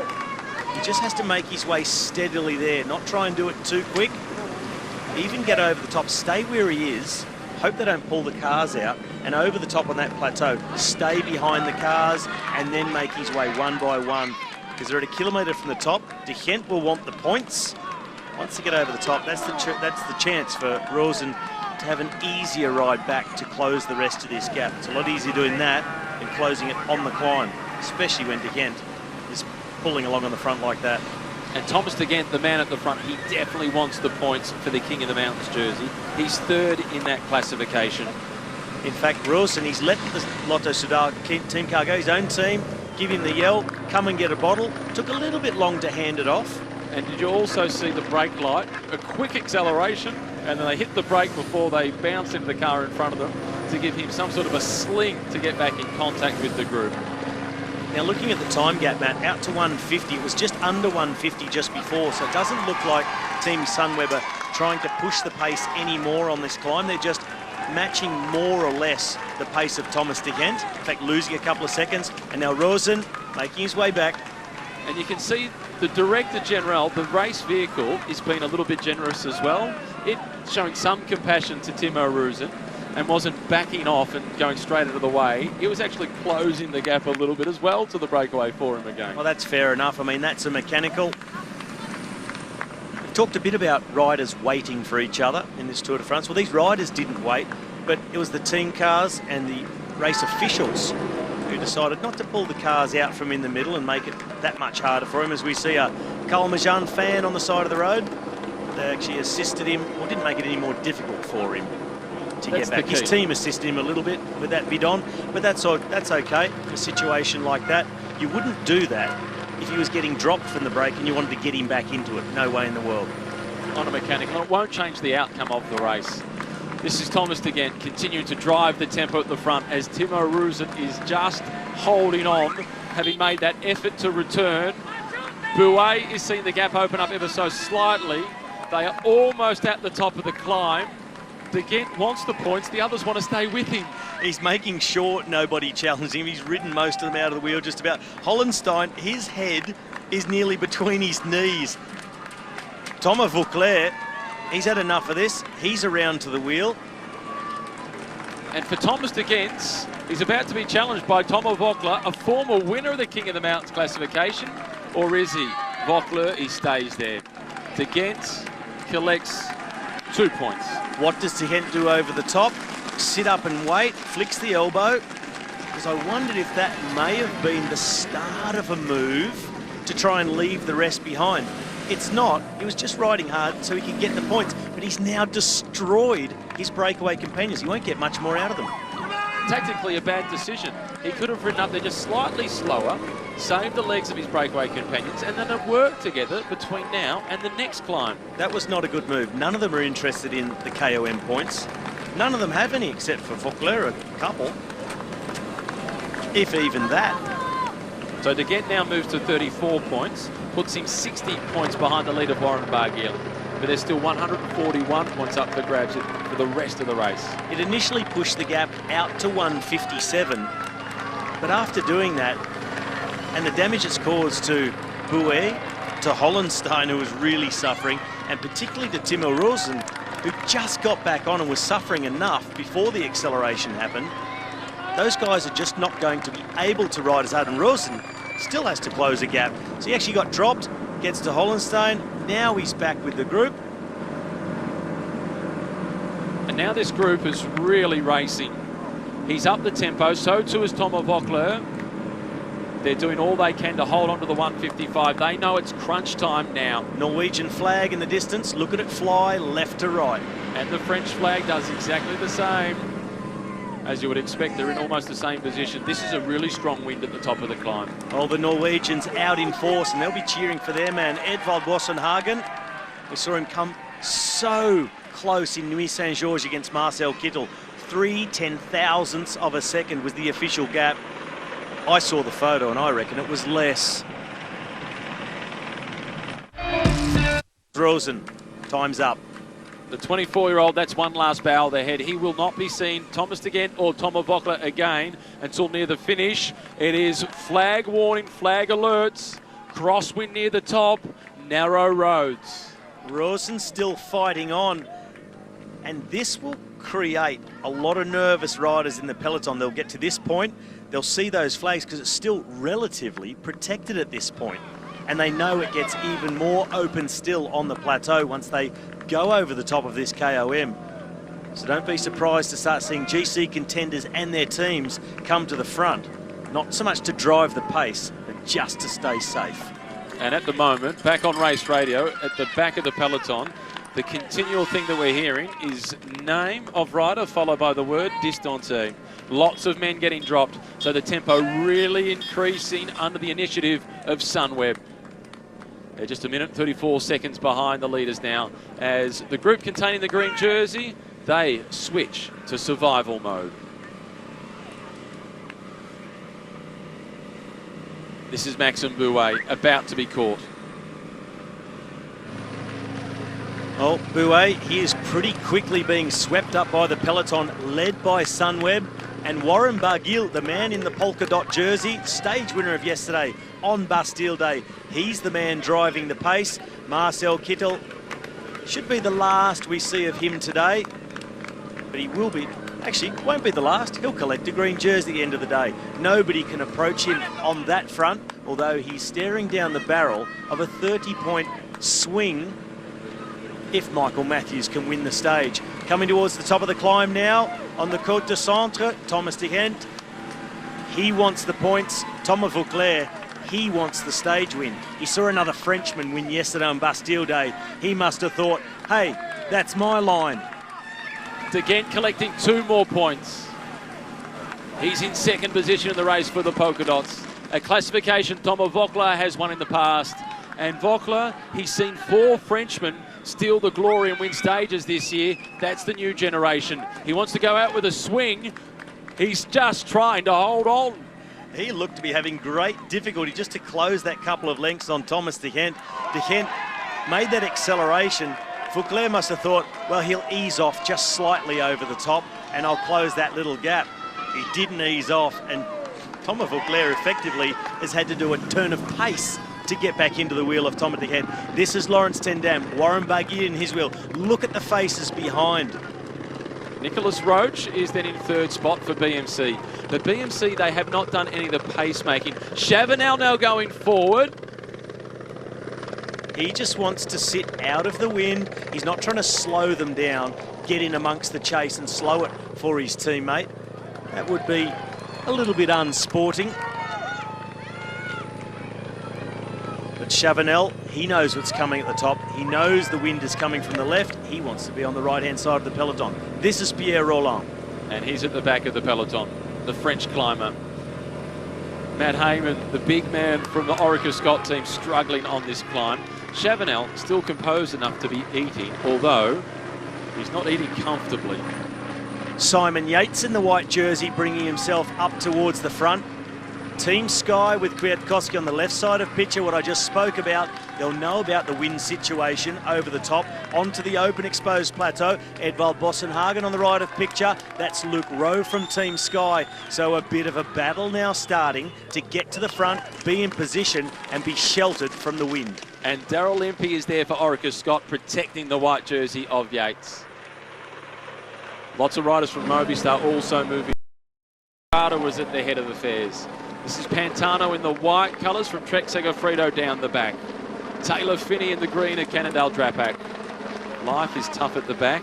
And again, Astana riders, that's Gruzdev towards the rear of the peloton.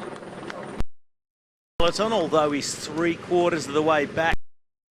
Here's a whole bunch of dropped riders. Groenewegen, Kittel, Bernard Eisen. Also Fabio Sabatini, Raymond Sinkeldam. 3 riders from Bahrain Marina. The good news, not Sonny Colbrelli. This is Borat Bozic at the back. Just in front of him is Gregor Boll. Groenewegen drinks from the team car, then he's on his own through to the finish with the group. A little tough. Certainly a top 10 contender, unless he's on a fantastic day, then better. Thomas de Gendt, they say he's stubborn. This proves it. He knows the catch is inevitable. This catch was made ages ago. He's gone. Thomas Voeckler now losing contact with the peloton after a big day in the breakaway. De Gendt is the sole survivor of what at one point was a group of 5. They weren't given a lot of time. Their maximum lead was just on 3 minutes, 7 seconds. He knows he's doomed now. He knows they're going to catch him, but he still doesn't swing off to the side. He makes them catch him. There's a move from Katusha at the front. Yeah. I wonder if it could be Tony Martin trying to go forward.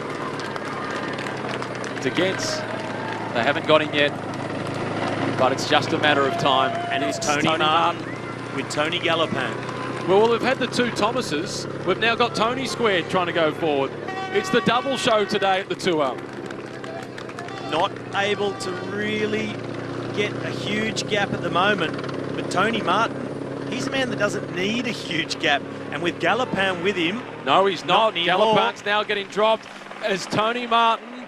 Disappointment in Dusseldorf. He wanted to win on home soil.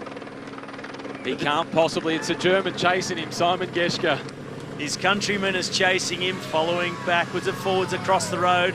Geschke, the man with the beard from Sunweb, chasing Tony Martin, and he knows he better get it done on this uphill section. Because if Tony Martin's got 10 metres over the top, onto the flat and the crosswind, that gap could well just open up. Yeah, he needs a couple of metres, Tony Martin, and he's dangerous. Simon Geschke and Nikias Arndt doing the job, closing it down for Michael Matthews, who sits in 3rd spot. It's not closed yet. Tony Martin looking back to check, and Geschke really starting to grimace. That gap will not get any smaller to Tony Martin. It's still staying at around 10 metres, neither giving up. Tony Martin, another look. And Geschke knows that you've got to catch Tony. Tony won't come back to you. The yellow jersey, Fabio Aru, sitting behind his teammate, Andre Zeitz. Geschke in and out of the saddle, desperately trying to close this gap to Tony Martin. And they are now coming to the top of this climb, and it was a climb. Bouhanni is still here. Nice work. Nasser Bouhanni, 151. Menkes on the left. Looking after himself. And so he should, but some teammates to help him. Marco Mercado, that would be handy. This is big. Roundabout, straight ahead they'll go, and that's where the descent really starts to dive down. Fabio Aru, look how narrow these streets are. He's too far back. I'm convinced he's going to lose time and hand over the jersey. Lamertink now has got just a little bit of freedom. The 26-year-old Dutchman in his first participation in the Tour de France, making a bid for victory. He comes here on the back of a stage win in the Tour of Belgium, so he's got confidence. Last year he won the Tour of Luxembourg, 2nd place. That was Philippe Gilbert. They've got him in their sights. That gap is only the matter of a few seconds. Very narrow roads here now. Another rider I see down there, Oliver Naesen, working for Romain Bardet. We considered him to be a contender for the stage, but I think his job is obvious. Keep Bardet at the front because it's twisting, it's narrow, it's dangerous. Get your GC rider there and get him there safe. Fabio Aru still not in the picture. Panning down the peloton, Aru is in trouble. Drifting. Backwards we go in the peloton in search of the yellow jersey, and there he is, right at the very rear. This is where they come out of La Moline, out of this roundabout. This is where the descent really starts, and this is where it's going to go really very quickly indeed. As we come around the corner. This is Thomas de Gendt, but we're under the freeway, narrow, twisting, fast, 75, 80 kilometres an hour down here. 2nd position, Stybar. Stybar won in Le Havre. Similar finish. Nikias Arndt now, he's been caught. He's trying to do the job for Michael Matthews. Van Avermaet. In 4th position is Greg Van Avermaet. Behind him is Michael Matthews. Then Kwiatkowski is lining up with Chris Froome. on a bid perhaps for the stage himself. Froome, the time bonus, the yellow jersey, and the gap to yellow. Chris Froome will sprint with everything he's got. I don't think he can beat Van Avermaet and Matthews. I think he can possibly finish third. Time bonus or not, he is going to create a gap between himself and Fabio Aru. Still downhill, still narrow. They'll go under one viaduct and then another. They'll hit a slight headwind at 2 kilometres to go, but there won't be time for Fabio Aru to improve his position. Quick Step doing an outstanding job at the front. They've already won 5 stages. This is where they hit that slight headwind. The breeze is now coming down this valley from the other way, but Bauer this turn of pace. Stybar in his wheel, Nicky, aren't looking for Matthews. Matthews is behind Van Avermaet, and Bauer emptying the tank now, the big Kiwi. Look at the pace being set by Jack Bauer. Bossenhagen is back there behind his teammates. Kunde-Kort bringing John Degenkolb on the left-hand side. And for FDJ, it's Olivier Legac who is doing the job for David Etchimale. Michael Matthews sits behind the Olympic champion, and then behind him is Edvald Boasson-Hagen. And the fight is on. The peloton is splitting. Bouhanni is still there, but is the climb too steep for Nasser? Under the viaduct, the next thing they're going to see is 1 kilometre to go. They'll swing around to the left. Riders dropping away from the front. Kunde-Kort, he has brought Degenkolb into position. It's now Van Rensburg. He's working for Edvald Boasson-Hagen. He's about 6th in the line. Bouhanni's in front of him. Michael Matthews poised in the wheel of Greg Van Avermaet. Kwiatkowski left of the peloton trying to bring Chris Froome to the front. He's far back. They're under the kilometre. A little bit of push and shove as Degenkolb tries to get the wheel of Michael Matthews. In fact, it's Nicky Hazard the wheel he's trying to get as he's rubbing shoulders with Van Avermaet, and Bouhanni is rubbing shoulders with Michael Matthews. Here they come towards the corner now. The race is on. Arndt, and look at Oliver Naassen. Swings in first, the Belgian champion. Takes a good line. Is that Gilbert behind him? And this is an attack from the bottom of the hill for the win. Oliver Naassen has the go-ahead. Gilbert goes with him. Greg Van Avermaet in third position. Michael Matthews on the outside. Degenkolb the inside. And then it's Stybar. 400 metres to go. Olivier Naassen, his job is done. It's Gilbert out in front as Van Avermaet waits patiently. Boasson-Hagen with some work to do. It's still Gilbert. Degenkolb is trying to stick with them. Van Avermaet patience. Matthews is with them. The gap is starting to open. Gilbert is almost cooked. Here comes Boasson-Hagen. Gilbert is done. Matthews opens up. He's toe-to-toe with Van Avermaet. It's Matthews throwing punches. It's Van Avermaet fighting back, but it's Matthews who will win in Rodez. He's almost there. It's time to celebrate. Matthews bounces to a win in Rodez. From the hip and the shoulder, the yellow jersey now is losing time. Fabio Aru will not be in yellow. The gaps are opening. There goes Mikel Landa. He loses a little time to Froome. It's farewell yellow for Fabio Aru. Quintana, Contador, Menkes, Aru. Chris Froome is the new late race leader.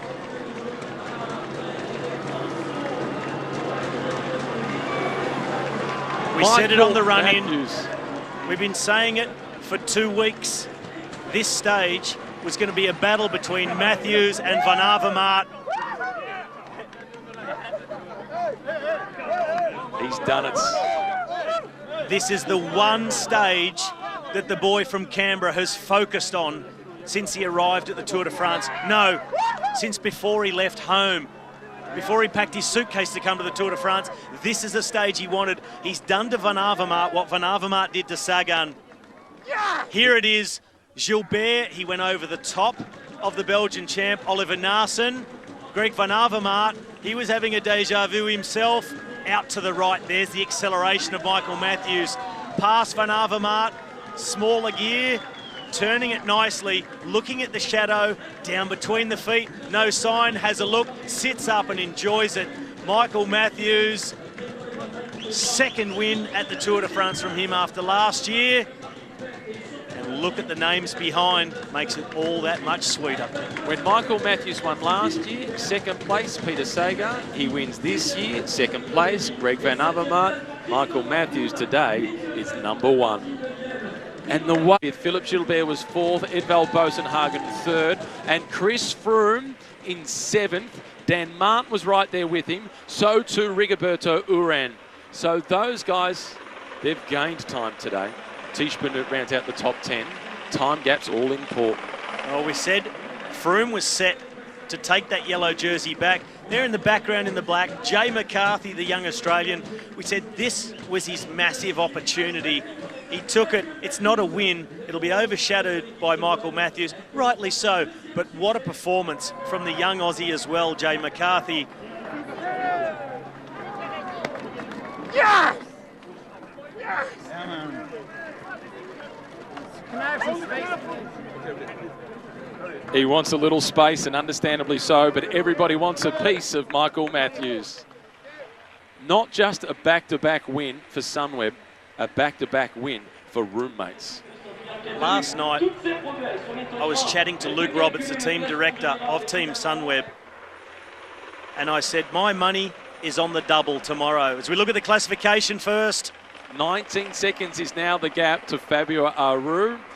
Romain Bardet at 23 seconds, Rigoberto Urán at 29, and Mikel Landa conceded some time.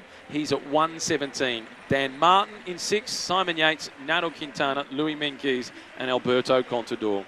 And Chris Froome has done a Chris Froome. We've seen him do it before. Never mind attacking in the mountains. He takes time off his rivals anywhere he possibly can. Last year was in the crosswinds.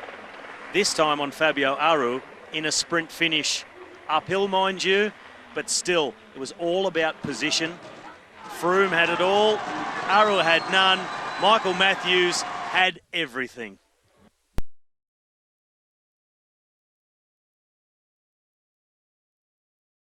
They were setting him up for a stage win. He wanted to go for the lot, get the win, which he hasn't had yet this year, let alone in this tour. He wanted a stage win, he wanted the time bonus, he wanted it all, and he ended up getting ridden out of the wheel and dropped.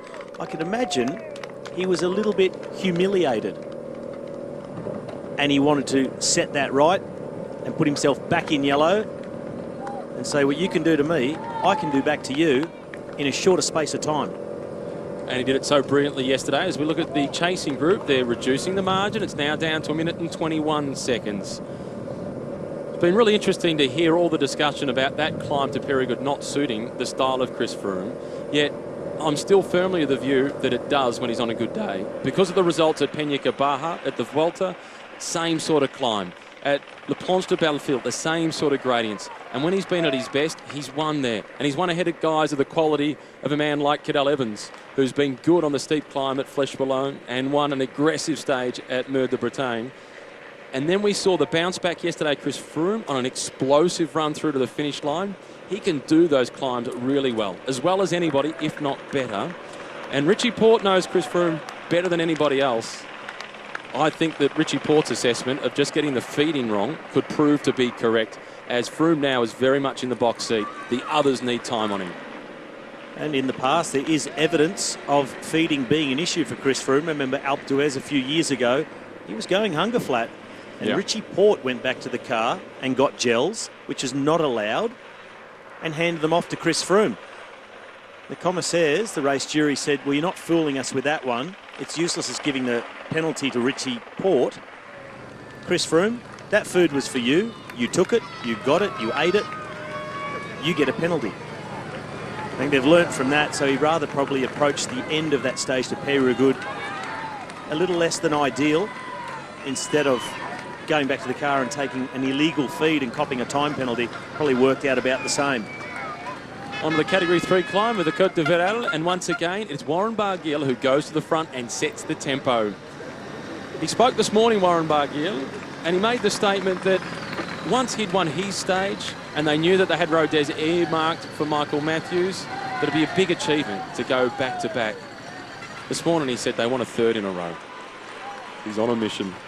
And they're looking in really good shape to do that as well. I just wonder now that with Michael Matthews and Geschke getting the go-ahead in that chasing group, to start working, to close the gap down. If Warren Barguil has now got the message to say, Warren, ease off, try and let that group come across with your teammates. It's very important for Michael.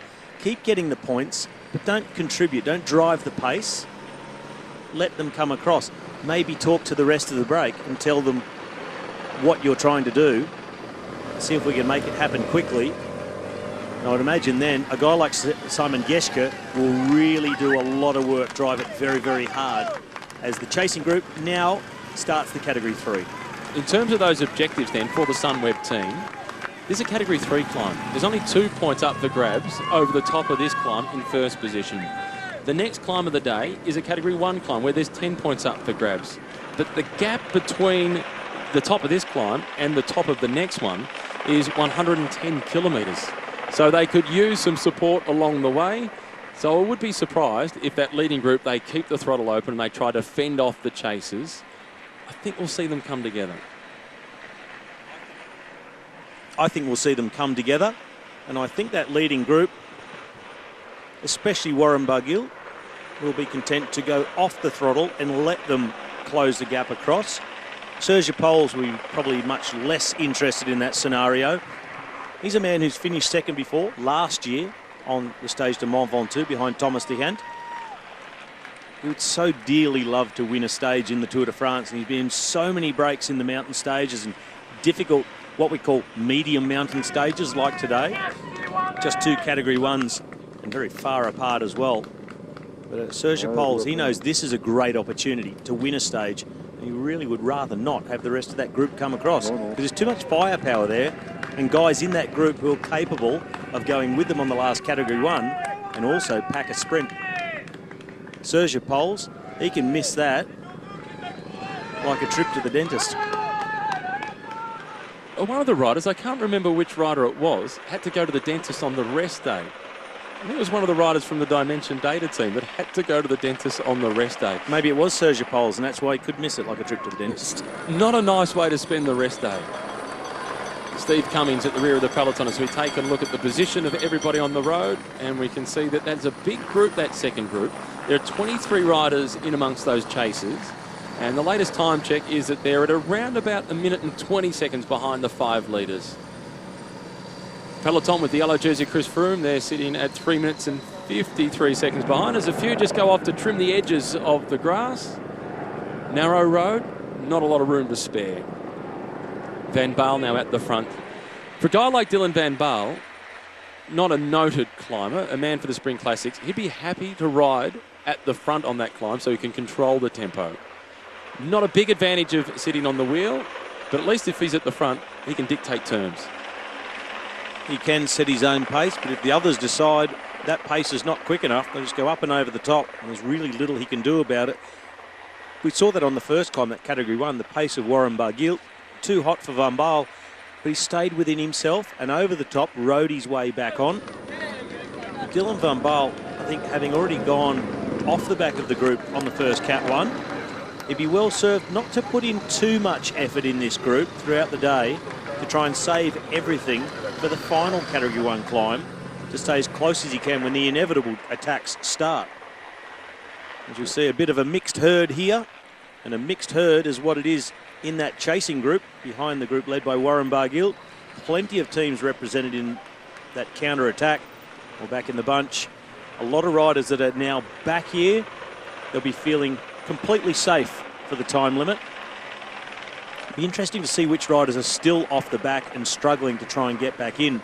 And if Marcel Kittel in green has managed to make his way back into the peloton, we also know by now that Michael Matthews is up the road and looking likely to get back to the front of the race and grab those points. This is Groenewegen, Lars back.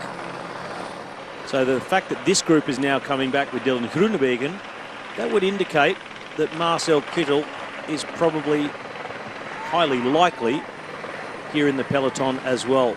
A shot at the back, Guillaume van Kiersbulk I see there in the distance. Can't spot Kittel at the moment. Maybe still yet to make his way back on. And that is a good sign then for Dylan Groenewegen. He's already back in this group, the pure Dutch sprinter from Team Lotto NL Jumbo. He'll be looking forward to the rest day and then maybe a chance to Romain Cerisser on stage 16. There'll be no challenge to the position of the man who leads the King of the Mountains classification. Bit windy at the top, perhaps. They haven't put the arch up, or they've had some sort of a problem with getting the arch at the top of the climb. Because there's no other flags or anything to get the indication from whether it is windy or not, because it's really calm down here at the finish line. Matt, I wonder if they've just run out of time to get it done. Perhaps. Because also there was one of the race jury on the side of the road. They're the guys who ride around on the big green motorbikes. And he had the pen and pad out, writing down the numbers as he went across the line. Really old school. Normally there's a whole electronic setup up there. But reliable. It's reliable. It's a bit like the Russians not worrying about trying to produce a pen to go out of space. They just took a pencil. Sometimes simple is good.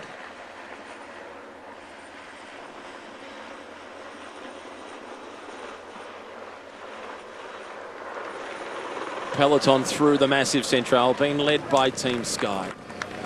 Here come the chasers. Almost over the top. They're closing down the gap to the 5 leaders. Thibaut Pinot is the rider towards the front in the white and blue colours of FDJ. Jan Bakelants has made the move for AG2R. Ulysses is here for UAE. He was ever attentive trying to get across. He made that move that looked as if it was doomed, but eventually this group came to him. Michael Matthews it is, who's at the front of the group as they go across the top of this Category 3 climb. The black colours at the rear of the group, that's Lilian Calmejean, the winner of the stage, to Station de Rousse. When he overcame cramp, he got the better of his breakaway companion Robert Gesink, and he managed to win solo. Well, Matt, for me, that was one of the great moments of this Tour de France. 4 kilometres to go, looked like he had it won, Lilian Calmejean, and tried to almost snatch victory from the jaws of... No, snatch defeat from the jaws of victory. Beg your pardon. I've just done it to myself. Got a cramp. Well, the point that they are now, at least the leaders, as they go over that Category 3 climb and through the village of Aubrac. This is the highest little village that we've got in the Massif Central at just over 1,300 metres. So that's good news. From this point on, there's actually more descending than what there is climbing throughout the stage. Still a very tough stage to come. Who will also be feeling confident, though, I think, is Rigoberto Urán, sitting where he is, so close to Aru and Bardet, and fighting for a spot on the podium in Paris. It will be an intriguing battle. There's lots of racing still to come. We've got the Alps throughout next week. It is the rest day tomorrow, but today we've still got a Category 1 climb towards the back end of the stage. And as we saw yesterday, in the final 500 metres, the yellow jersey changed hands. And for all the fighting that Fabio Aru had to do to get that 6-second lead that he had on Chris Froome, in a blink of an eye, it evaporated and it went the opposite direction. And he's now 18 seconds down. This is the group containing the chasers as they're about to get back on terms with the front of the race. 2 men in this group from Direct Energy. One of them a stage winner already, Lilian Calmejean. The other is Roman Siccar. 5 leaders, they're really cruising. They're making the most of this. They're still rolling through, working turns, but they're doing it a bit easier than some of the ones who are working hard doing the chasing. Just a little bit. I would have thought, knowing that the group is coming up on them, and maybe they've done it while our camera hasn't been trained on them, but they might have taken the opportunity for a nature break, get a little bit more comfortable, and just ease off the legs and not even roll through and swap turns anymore, but just literally roll. Now they start to do that a lot more, but it took them a long time to sort of come to the conclusion they are coming. We can sit up a bit. Sergio Pols taking the opportunity, take something to eat, while Grimet and Caruso looking back, and Caruso looking for the teammates, possibly also for a team car, which is not there at the moment. Just the neutral spares behind this group. Quite surprising. Well, the road has been so narrow. At the plateau, there's just no room for the team cars to be able to come through. I'm sure once they get to this double lane road, the team cars will be on the horns and doing the best they can to come forward to then offer some food and water and service to the riders out in front and to have a chat to them. We're already 52 kilometres into this race, and these groups have been off the front. Well, the first group has just been pulled back in since kilometre 0. A long time to go without any team support directly from the team vehicle. But you see now, next to that peloton, team cars starting to move through. That's Bahrain Merida. That'll be Philippe Madoui, team director there. And Lotto Enel Jumbo. There'll be a number of cars making their way up. Now, people may ask, what about the riders still in the peloton? Well, there are 2 cars from each team in the convoy. Each team has car 1 and car 2. So one of them will go up the road and the other one stay with the peloton, so everybody gets serviced. But then the descending starts, and the wind is not going to be a factor on today's stage to split things up. Plus, they get a little bit more protection towards the end of the stage from the trees. We actually get back into the woods as opposed to that plateau that they were on a little while ago. This is Emile Menard rolling forward for BMC. It's now Luis Engalamate. The winner from 2 days ago, Warren Barguil in the King of the Mountains jersey, today extending his advantage in that classification. We spoke earlier about what would BMC do. They're using Monard and they are using Demarchi to do a lot more of the work. Nicholas Roach going to cruise through, but Caruso now noticeably doing a lot less. He was in that original front group with Warren Barguil and Van Baal, Grumet, Serge Pauls. Looking a bit more conservative. Not conservative is Tony Martin following the motorbike. Could that be just the start of a long-range effort? You never know with Tony Martin. Only takes a couple of metres gap and he goes for it. I think that was just Tony Martin taking advantage of the motorbike being too close.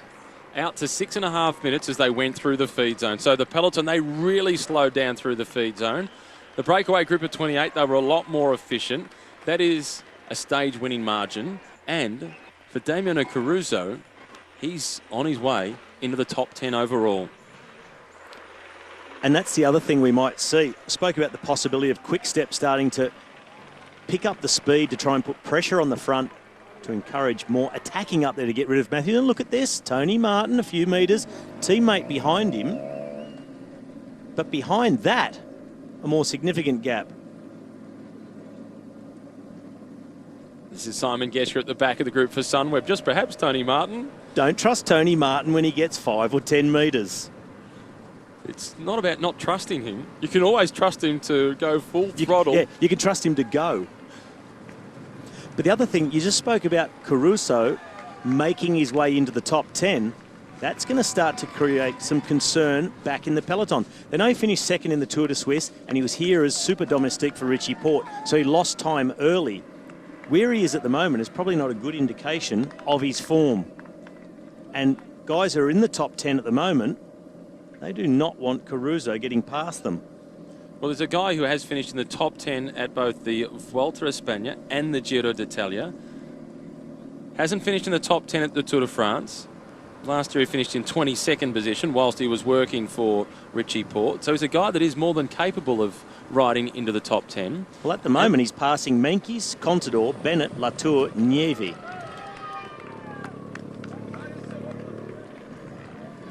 Still Team Sky leading the main field.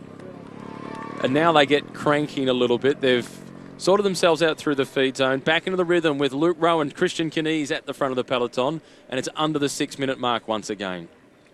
And I can imagine Nicolas Portal back in the Team Sky team car will be saying, OK, everyone ready? You've got everything on board from the feed.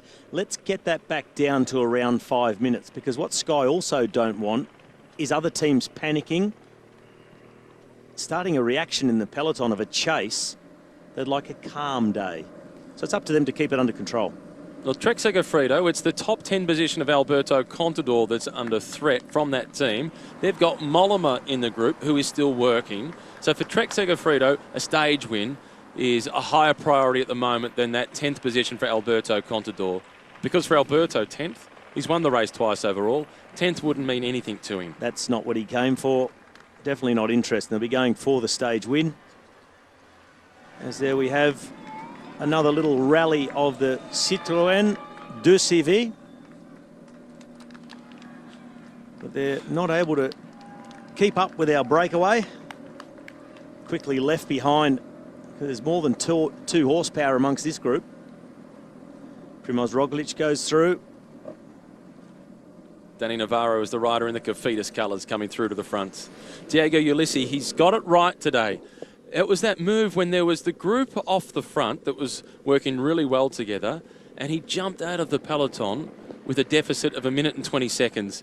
And it looked as if, well, this is a move that's sure to be doomed for Diego Ulissi at that point. But others came across, he stuck with them, and now he's found himself at the front. So at the moment, he's been rewarded for his persistence, his perseverance. But has he got the legs to finish it off? A little Team Sunweb lead out. There's the 1 kilometre to go banner. The green kite pretty slowly through here at the moment. Headwind at this point. So leave it late for Michael Matthews and try and not waste any energy in the sprint. Well, talking about not wasting energy, I don't think many riders in this group will waste energy even trying to get second place. And it wouldn't shock me at all to see Michael Matthews just go off on his own and the rest just roll through the sprint line. There's really nothing for any of the others in this group to gain. There's certainly no sprinters in this group, apart from Michael Matthews. And there you go, Simon Geschke. Thomas de Gendt, he's interested in everything. Well, there's no challenger, Thomas de Gendt, for the green jersey, but he's amongst it. Remember the other day when Michael Matthews was with Thomas de Gendt off the front, and Matthews was protecting the mountain jersey of Barguil and beating de Gendt in the mountain sprints? Maybe it's payback time for Thomas de Gendt. You just say, you got me the other day, prevented me from picking up points. Just to get you back, I'm going to make you work for it. Will he stay in the wheel or will he sprint? Thomas de Gendt being able to beat Michael Matthews inside the last 200 metres, and Thomas de Gendt is trying to go. Michael Matthews now gets his nose in front, checking across the shoulder.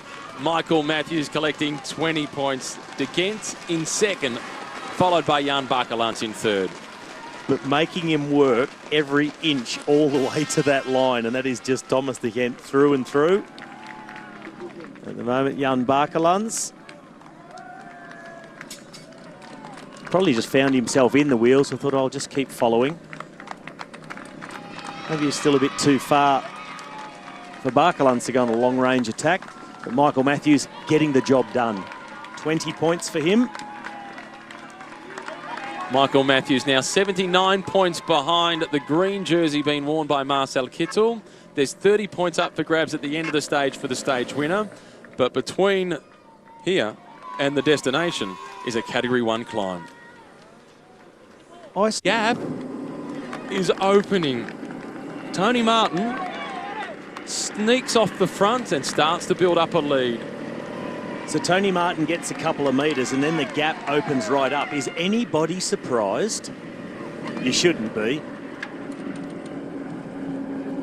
Amazed you may be by his strength, because he is being chased. But Tony Martin, once he gets out in a situation like this, he clicks into time trial mode. Some would say beast mode. That's the first time he's looked over the shoulder. And he'll like what he sees. Look at the gap opening up for Tony Martin. The peloton weaving their way through the massive central. Plenty of riders at the back of the group just trying to survive. Gianluca Brambilla in the blue colours from the Quick Step team. He was pretty active early. In fact, he was initially in the breakaway group. Also at the back, number 138, that's Marcel Seberg, who was in the initial move today, along with Tony Martin. And now they're scurrying. Look at that in the background. That's Michael Matthews who's at the front for Sunweb. Alarm bells are ringing. They are scrambling, and in Tony Martin's favour, there's 24 kilometres until the foot of the climb for him to build up an advantage over this group.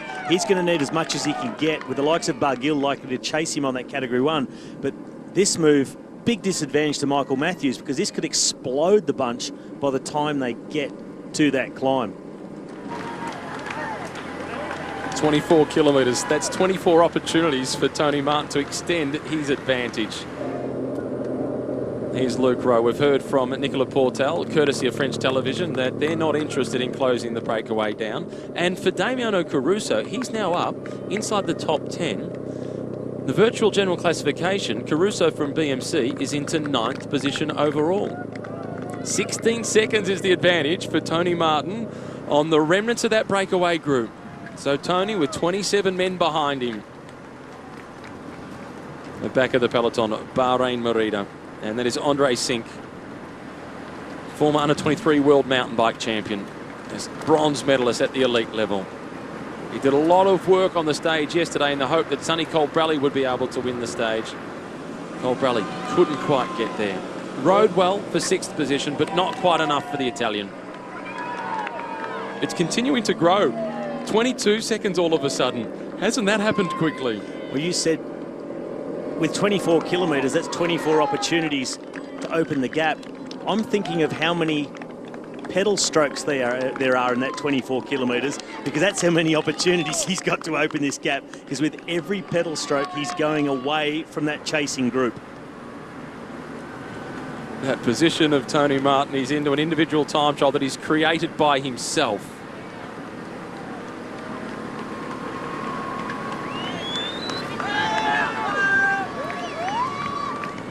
The sunshine of the massive Central, 30 degrees today throughout the stage. And no sign of it cooling down late in the afternoon, as it's just 4:15 here in France at the moment.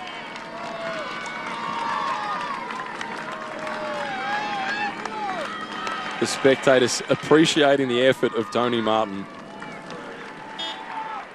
And he's in that tuck position. He's crunching over the handlebars, minimising the wind drag on the body, looking for those aerodynamics and the little bit of time gain that he can pick up with every pedal stroke.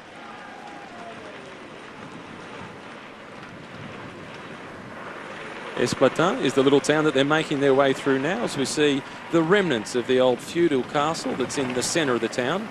That was built by the Bishop of Mende between 1247 and 1274. It's open to the public for just 2 months of the year. Matt, in 2014, Tony Martin won a road stage in the Tour de France. It was stage 9 to Mulhouse. He was in a big breakaway. They got around 8 minutes on the peloton, but he attacked the group much like he has now. He held them off by 2 minutes 45. Do you want to hear the names that finished behind him at 2 minutes 45? Of course. In order of finishing. Behind Tony Martin, Fabien Cancellara, Greg Van Avermaet, Tom Dumoulin. So behind him, the best time trialist of his generation, Fabien Cancellara, the current Olympic Games gold medalist in the road race, Greg Van Avermaet, and Tom Dumoulin, the winner of this year's Giro d'Italia. And Tony Martin rode away from him. Think they might be panicking behind? Hit the button. Time to go. Maybe these guys have got the news that Tony Martin's gone off the front. They only wanted to let them win by 7 minutes. So they got to get a move on too. Now, they're not concerned about Tony Martin. He's only 2 hours behind Chris Froome. Maybe they should be. He's still a chance. He's still a chance. It's a peloton on this downhill section in the high 60s kilometres per hour. But they'll just keep cruising along.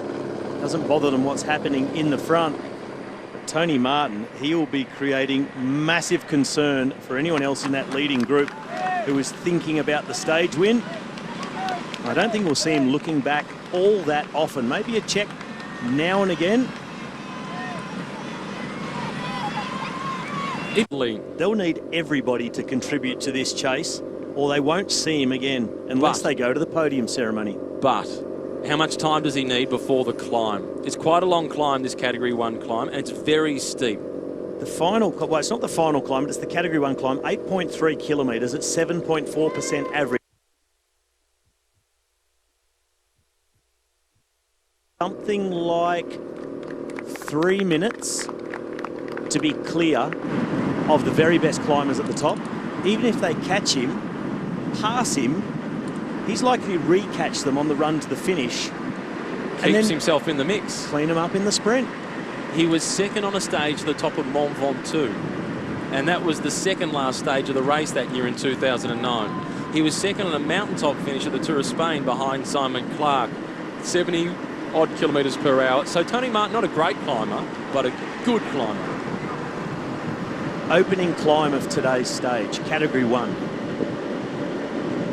Tony Martin didn't lose much time to Warren Barguil, and he was going for it to get those points. Here's a mechanical problem for Lars Bak at the back of the peloton, number 132. Looks like a puncture, front tyre, because look at the control, or lack of it. And there he goes, front flat tyre.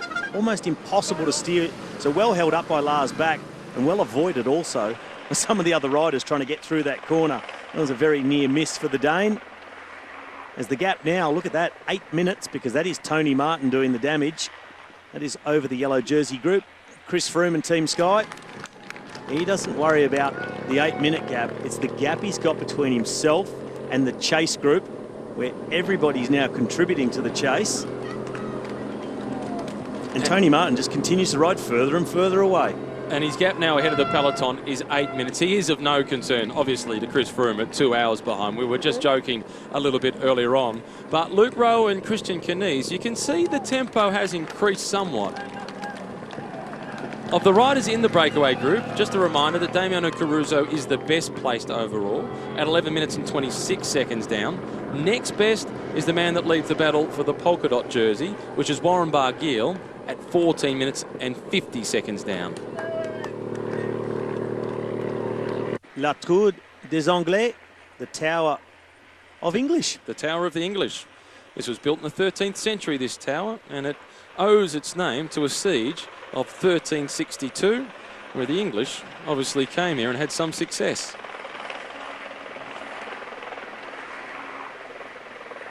And another one of the stopovers in this region in the way of St. James. And this is the beast of Gévaudan. This is a bit of a mythical story that dates back to the middle 1700s, where there was a beast that was kind of wolf-like that they thought, and they believed it was a real predator and ate and killed a number of the locals, and now they use it as a bit of a tourist site, and they tell a whole bunch of mythical stories about it. Could be another mythical story after today, because there's a beast on the loose on the roads around this region, and his name's Tony Martin. Do you think he'll get a wooden memorial once he's done with?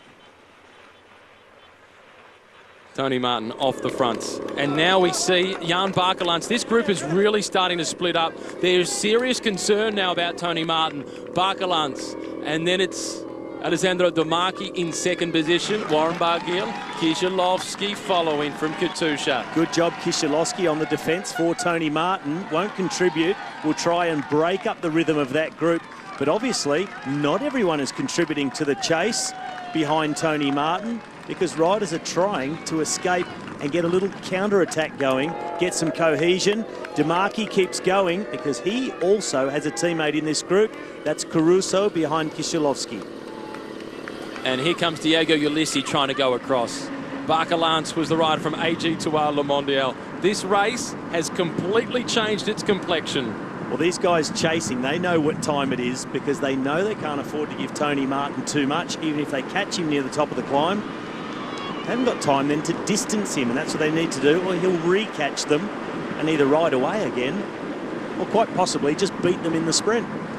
That result that you spoke about a few moments ago, where Tony Martin won ahead of Fabian Cancellara, Greg Van Avermaet and Tom Dumoulin, he attacked with 59 kilometres to go. Today he's attacked with 66 kilometres to go. And that was also a hilly, tough stage to Mulhouse. A lot of climbing on that day, and he did not once falter, never looked like losing his lead, and just continued to ride away from them all stage. And now they're scrambling across, and look at the chase. Alessandro Domaki, he's already a kilometre, or 1.2 kilometres in front of the chasers. 6.3 ahead of the peloton. The hourglass back in action again. Is that meaning that time's over for the chasers? Because all the sheep are in the bottom paddock. Could well be. And this is up there for Maillot Jaune of the field art. We said the other day that hourglass was right up there. This one with lots of moving parts, all the sheep and the sheepdogs. I like it. I like the tractors. I'm going with the sheepdogs. Oh. And the sheep. It's like the most combative prize. It's always up for debate. Tony Martin surely today. And look at the intensity in this chase. Thomas de Gent now coming forward for Lotto Soudal. Ulissi, Barguil, Serge Pals. It's split. Volker Mollema is there. Michael Matthews has missed the group. Galopin is there. They're not far off the rest of the group, but completely split in two. And Tony Martin, he is the man causing all of this damage and taking enormous risks also every corner. Full speed.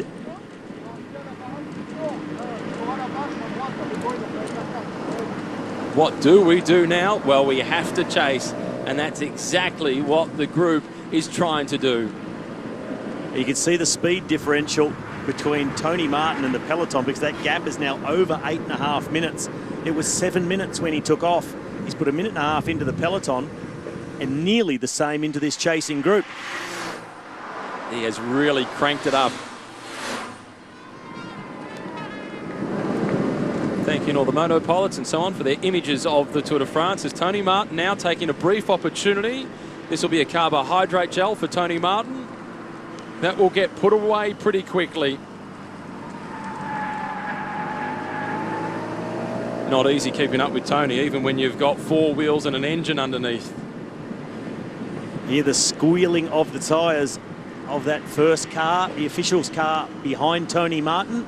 Also got the neutral service motorbike in that gap. It is well big enough to have those vehicles in between. And Tony Martin not taking advantage of this downhill to freewheel the whole thing. Aero tuck when it gets really fast, but also quite often on the pedals, giving it everything, revving right out before he gets back into that aero tuck. Just over 50 kilometres to go, and the climb starts with 41 kilometres to go. Tony Martin also knows he needs a big buffer when he gets to the climb to have some sort of feeling of safety, because behind, BMC chasing hard. That gave you an impression of the speed and the noise as they went by. They've come back together amongst that chasing group, which is more opportunity for Tony, because that creates the chance for a lack of cohesion.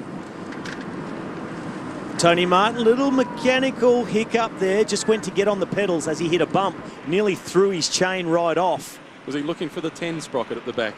Just they only looking make for an 11. Bigger and bigger and bigger. But just a scary little moment there for Tony Martin, but all good. The SRAM components not letting him down, of course. And then we just saw back in the peloton the blue colours of Quick-Step moving forward as the peloton, they're a long way back down the road, 9 minutes behind Tony Martin, and they're getting hit with a crosswind, and they're making sure that they're keeping Dan Martin well protected. And they're also possibly starting to think about Damiano Caruso with 9 minutes behind. 750 behind the rest of the group, because 110 is the gap to Tony Martin at the moment. But the peloton won't want to let Damiano Caruso go too much further in front. I think that's why we're starting to see an increase in the pace. He's starting to put himself... He's up inside the top 10. Towards the top 7. He's now up to 9th position, because we've got to factor in the gap between Tony Martin and the group that Damiano Caruso is with. But it's certainly successful day for BMC to get a rider back into the top 10, and they're still in the hunt for the stage victory, but they've got a big task ahead of them with Tony Martin to chase and a lot of riders to contend with. They have, and maybe one thing to the advantage of Tony Martin, because BMC are there with so many riders, they have 4 riders in the move: Caruso, Demarchi, Moinard and Roche. It's Demarchi doing a lot of the chasing. Because there's so many BMCs there, other riders in the group will say, well, you've got 4 riders, go for it. You do all the work. That's good for Tony, because he's riding against Demarchi. Sunweb have got 3 riders. What do? They've got Matthews, Geschke and Barguil. I think they contribute Geschke to the chase if they want to catch Tony Martin. They let Warren Barguil go on the attack to try and catch Tony Martin on the climb. And Michael Matthews, see how close he can stay over the climb and maybe make his way back to the front of the race. And if Warren Barguil gets to the front of the race, he can sit back, not work, and say, I'm waiting for Michael Matthews. Knowledge, Romain Bardet, he'll know about that bridge, he'll know about that railway tunnel. Azy Tuzer, they're right near the front, and they know what's coming. And UAE starting to chase as well, because with Caruso in that group, the position of Louis Meintjes is under threat. So we've been speaking about that for a while. At what point would riders in the top 10 start to defend their own positions against Damiano Caruso? It's taken them a long time. At the moment, Caruso is still 8 minutes in front of them, because this man is 9.5 minutes in front on his own, holding off the chase with just over a 1.5 minute lead. I think from now, 1.5 kilometres from the bottom of the climb, this is where his defence of that lead becomes very tough. Tony Martin, as always, he'll settle into that rhythm.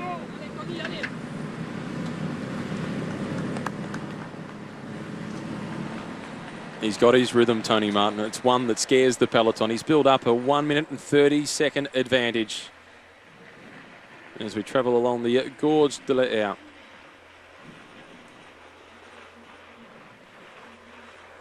Almost in the heart of the massive Centrale, just sort of south end of it.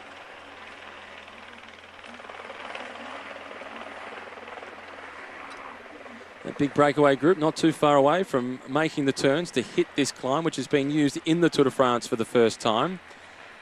And the people that know the climb well, most notably Charlie Motte, who's a former top 5 finisher at the Tour, multiple stage winner, he thinks that this climb could cause a few surprises.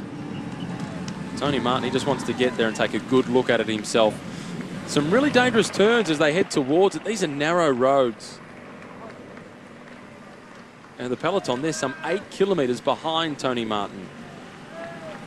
41 kilometres to race. Tony Martin is almost at the bottom of the climb.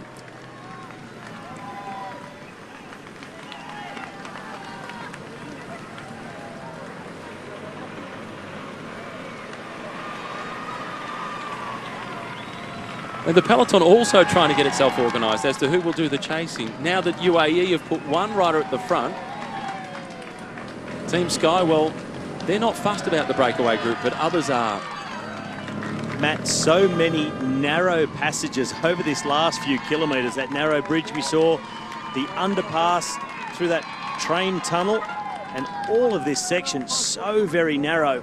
A bit of a battle to be at the front because too far back and approaching the climb, you could leave yourself with a bit of work to do if there's a big acceleration by anyone starting to panic about their general classification being threatened by the presence of Caruso in the front group. Tony Martin starts the climb. He's not far away from shifting from the big chainring to the small chainring and finding a different sort of rhythm. But he's staying in the drops for as long as he can.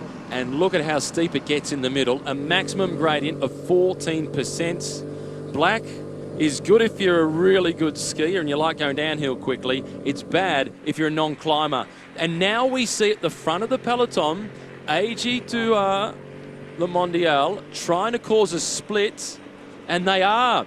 That's Olivier Naesen at the front, the Belgium national champion. This is the team on the home road, and Bardet is taking the race on, and the yellow jersey has missed it. It's exactly what we just said, the local knowledge of Romain Bardet, telling his teammates, knowing how narrow it is, and really taking Chris Froome by surprise. Quintana has missed it, and he's got some teammates with him.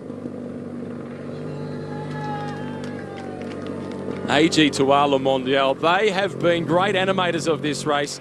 For Team Tactics, Sunweb and AG2R Le Mondial. And again, home roads. AG2R on stage 9 to Chambéry, where the team base is. They do a lot of training around there. They attacked as a team on that stage. Romain Bardet, the local rider, knows the roads. So does the team. They would have earmarked this from a long way out. We spoke about how narrow, the possibility of things splitting, the possibility of being surprised.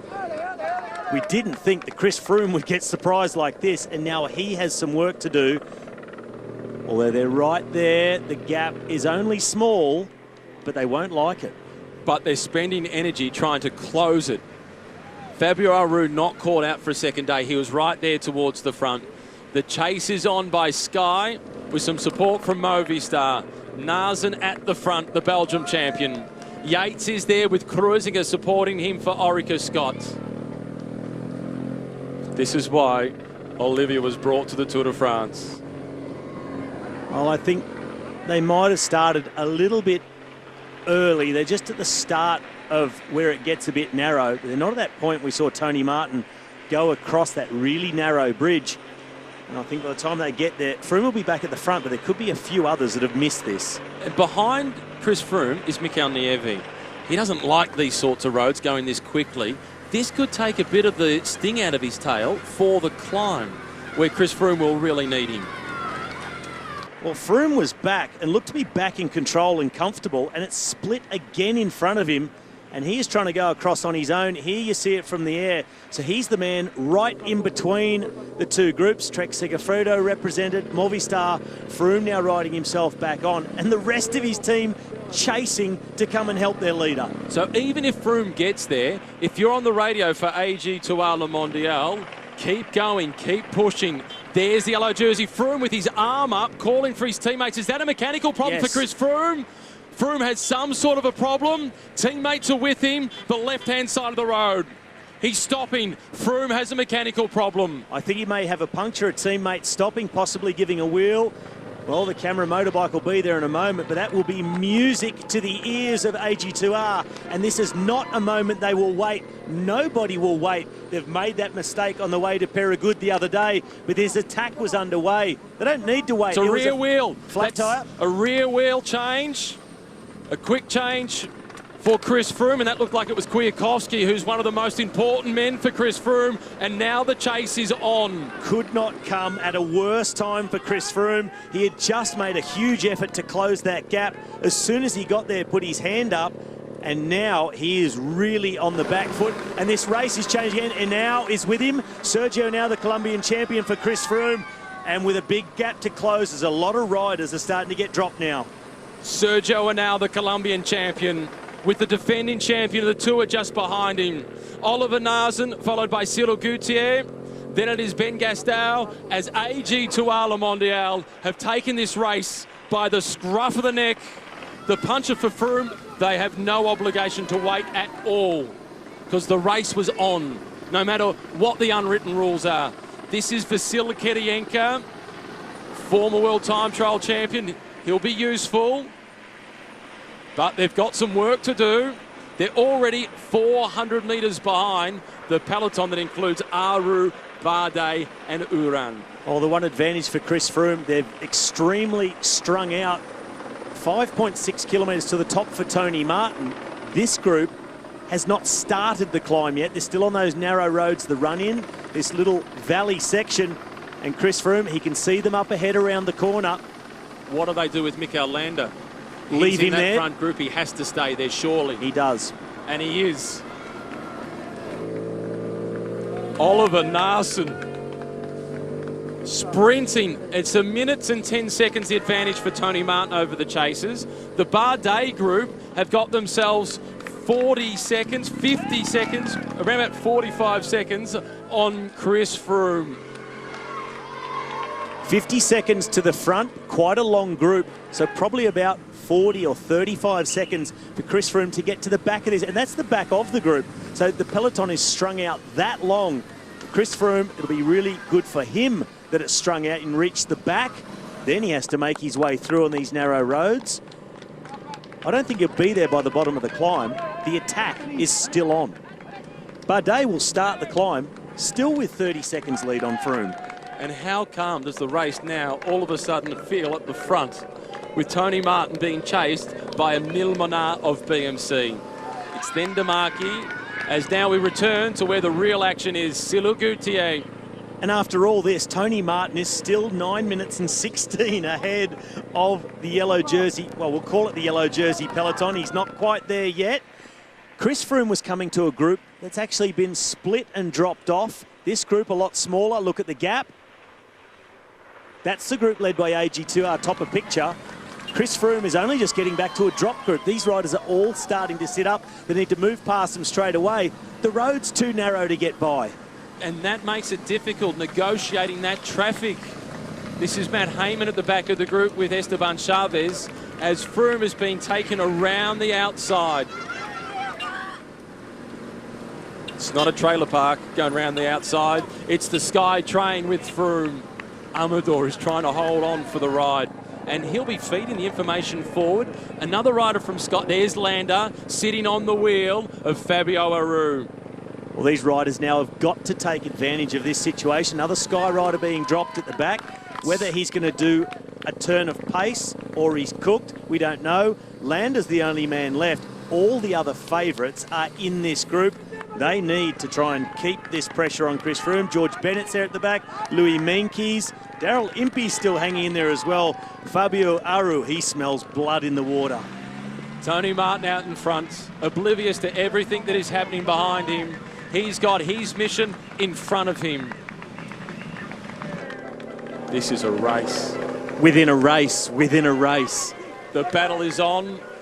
As we see DeMarchi is done. He swings off for BMC. It's now Emil Menard, followed by Roach. It's then Caruso. Next in line is the King of the Mountains leader, Warren Barguil. Serge Pauls is there. So too is Tony Galopin. Roman Sickart is holding on for Direct Energy. Tish Benoot is there for Lotto Soudal. Barcalan's still there too. Cyril Gauthier at the front, followed by Ben Gastal. Look at the grimace on the face of Pierre Latour. He's the one with the yellow shoes on. That's Carlos Betancourt from Movistar. The pace is too much. He's getting dropped.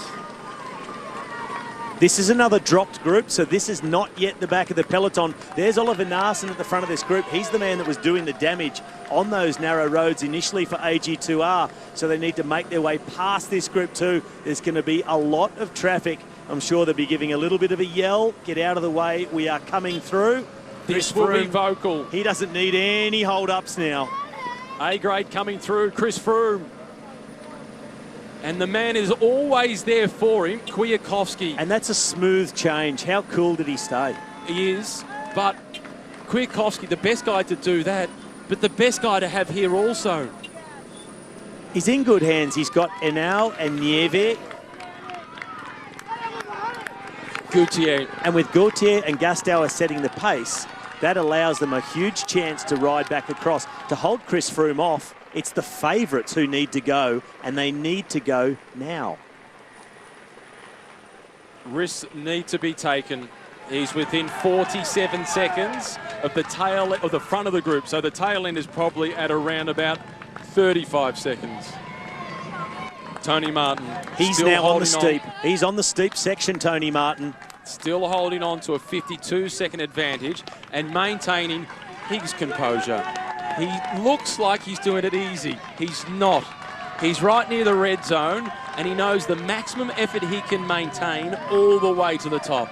He is on his limit. He can afford to give some of this gap away as the others accelerate so hard, like now, Serge Pauls. He's on that steep section as well, going in search of Tony Martin and trying to split this group. BMC staying together behind him. This is eating into the gap of Tony Martin, but he's not going too far into that red zone. Once he gets over this steep section, be able to go quicker again. It'll be touching distance to the top, and he'll start to wind things back up. This is back in the main group. This is Bardet. He is the man who has hatched the plan. He's on the white Factor bike by comparison to the rest of them on the blue. Makes it easy to spot him. More traffic for Nieve and Froome to negotiate. Sergio Henao is done. There's the gap. You can see it from the helicopter. Front group about to go around that right-hand bend at the top. Still a lot of road between Chris Froome and the front group. Now that is a very bad day for Nairo Quintana. Warren Barguil, the new darling of the French public. Well, wait till they see what Bardet is doing behind, but Barguil's on the attack. Serge Pauls, he is just gritting his teeth, but that look over the shoulder is telling. The rear of the group from the original breakaway. This is Diego Ulissi who buries his head as Tony Martin is reeled back in. And this is all that is left. Aru is there. Yates. So too is Contador. Dan Martin has stuck with them. 5 men from AG2R. A full team attack on the narrow, winding roads on the approach to this climb. Still with 5 intact. They really would love to be able to hold off Chris Froome. Quintana pops. Nieve still doing the job. He will bring Chris Froome back into contact with that group, I think. Rattling all over the road. Perichon trying to flatten the climb out a little bit. Robbie. Go flatter, go further. He's trying to sprint his way back on. This is just absolute desperation. Extra meters, thinking he's just easing the gradient off. No. If it's psychological, it's helping him, fine. But in the meantime, Barguil is riding off the front. Serge Pauls trying to stay in contention. This race is blown apart. in every single group. Tony Martin now being ejected out the back of that group. Couldn't get over the steep section of this climb. He had to have a go. And that is exactly what he did. And Tony Martin will still be at what he considers to be the limit he can hold to the top of this climb. We'll only see later if he's able to ride his way back across to the group as Barguil is off the chain. It's still 2.6 kilometres to the top for Warren Barguil. This is the group still being led by Cyril Gauthier, but for how much longer? George Bennett is still in the group, the Kiwi. Here comes the chase. Bettiol plays the role of the spectator at the back. Froome in front of him. They're almost there. It's 26 seconds. But the back of the group they can almost reach, and Froome is going to have to spend some. And now, because Nieve has swung off and the yellow jersey is left to self-defence. I was just going to say, Nieve has been worth his weight in gold with that chase on the early slopes of this climb. And the contenders group, they're about to get to the really steep section. Chris Froome now isolated. Romain Bardet surrounded by teammates. They really need to hold Chris Froome off, but he can see the back. Only 2 cars between him and the back of that front group. Well, they're a little bit off because riders are being dropped, but that's the corner. Chris Froome is behind the yellow car in the background. He is looking like he's about to make his way back on. He's almost there. This is Cyril Gauthier who's been dropped, and now Villemos goes to the front. The man who looks like he's eating the oxygen as he pours on the pressure. Villemos, followed by Frank, and then Bardet. Froome in the smallest gear he's got on his bike. No support from the French on the side of the road, and the spectators not showing enough respect for the yellow jersey. No, but they're so excited by their countryman, the man they would love to see win the Tour de France, but this is not on. Is this Landa? Landa it is. Mikel Landa is now waiting for Chris Froome. Well, if there was any discussion about disunity in Team Sky, that can be put to rest. No. Huge sacrifice made by Mikel Landa. Yeah, Landa not being dropped. The AG2R riders, Aru, Dan Martin, Uran, Menkes, Contador. Also Yates still there, and now Landa helping to tow Chris Froome as much as you can on sections of 14%. Chris Froome deserves respect, which is not what he's getting at the moment from the French public. They want to see French winners. They've got one in front with Barguil. They've got one on the attack for GC with Bardet. They've got a lot to be excited about. Here comes the chase. Caruso collects the second time through. Benoot and also Galopin still there for Lotto Soudal. This is Danny Navarro for Cofidis. 1,500 metres to the top. As Barguil, the brave, is trying to get a check on where the group is that contains the yellow jersey. But the yellow jersey's not in the group. It's Bardet who is chasing. Almost back on, and Landa, that deadpan look, eyes almost rolling back in his head, puts himself into a semi-trance, sets the pace, brings Froome back. Bennett is desperately trying to hold on. Landa going straight around the outside. But let's not forget how long Chris Froome has been chasing for. Chris Froome has ridden this climb faster than anybody else, to this point at least, because of the chase that he's made. And don't forget, he was already chasing down on the flatter roads, approaching the climb. He had to cross that gap. He just got that job done. Then he punctured. It's been a massive chase. A chase here too from Serge Pauls. He's not wanting those points like Barguil. He wants a stage win. Keeps looking over his shoulder though. The race is in front of him, but the chase is on from behind. It's Bauke Mollema who is doing the job, followed then by Caruso. And Thibaut Pinot has not moved, the white colours of FDJ. This group will come together over the top. They're very close, 500 metres to the top. And that group managing to stay within handy distance of Warren Barguil and Serge Pauls. We're back here with the contenders. Nobody attacking. Chris Froome back in the group. Barguil, he knows he's got the points. and must be wondering and maybe looking to see where is Michael Matthews. Well, he's nowhere to be seen. He's out of calculation for the stage today. But coming across to Barguil is the very dangerous Tony Galopin. This climb used for the first time in the history of the Tour de France, and it will be Warren Barguil who goes over the top in first place, collecting 10 points in the race to secure that polka dot jersey. Almost there. The chase is on from Galopin, and Mollema is leading the next group on the road. Roglic is still with them in the black and yellow colours. That's some good climbing. Barguil is over the top. He was brilliant on the stage in the Foire. He's been brave all throughout the Tour. He's potentially on target for another win, but this is where the race is really happening.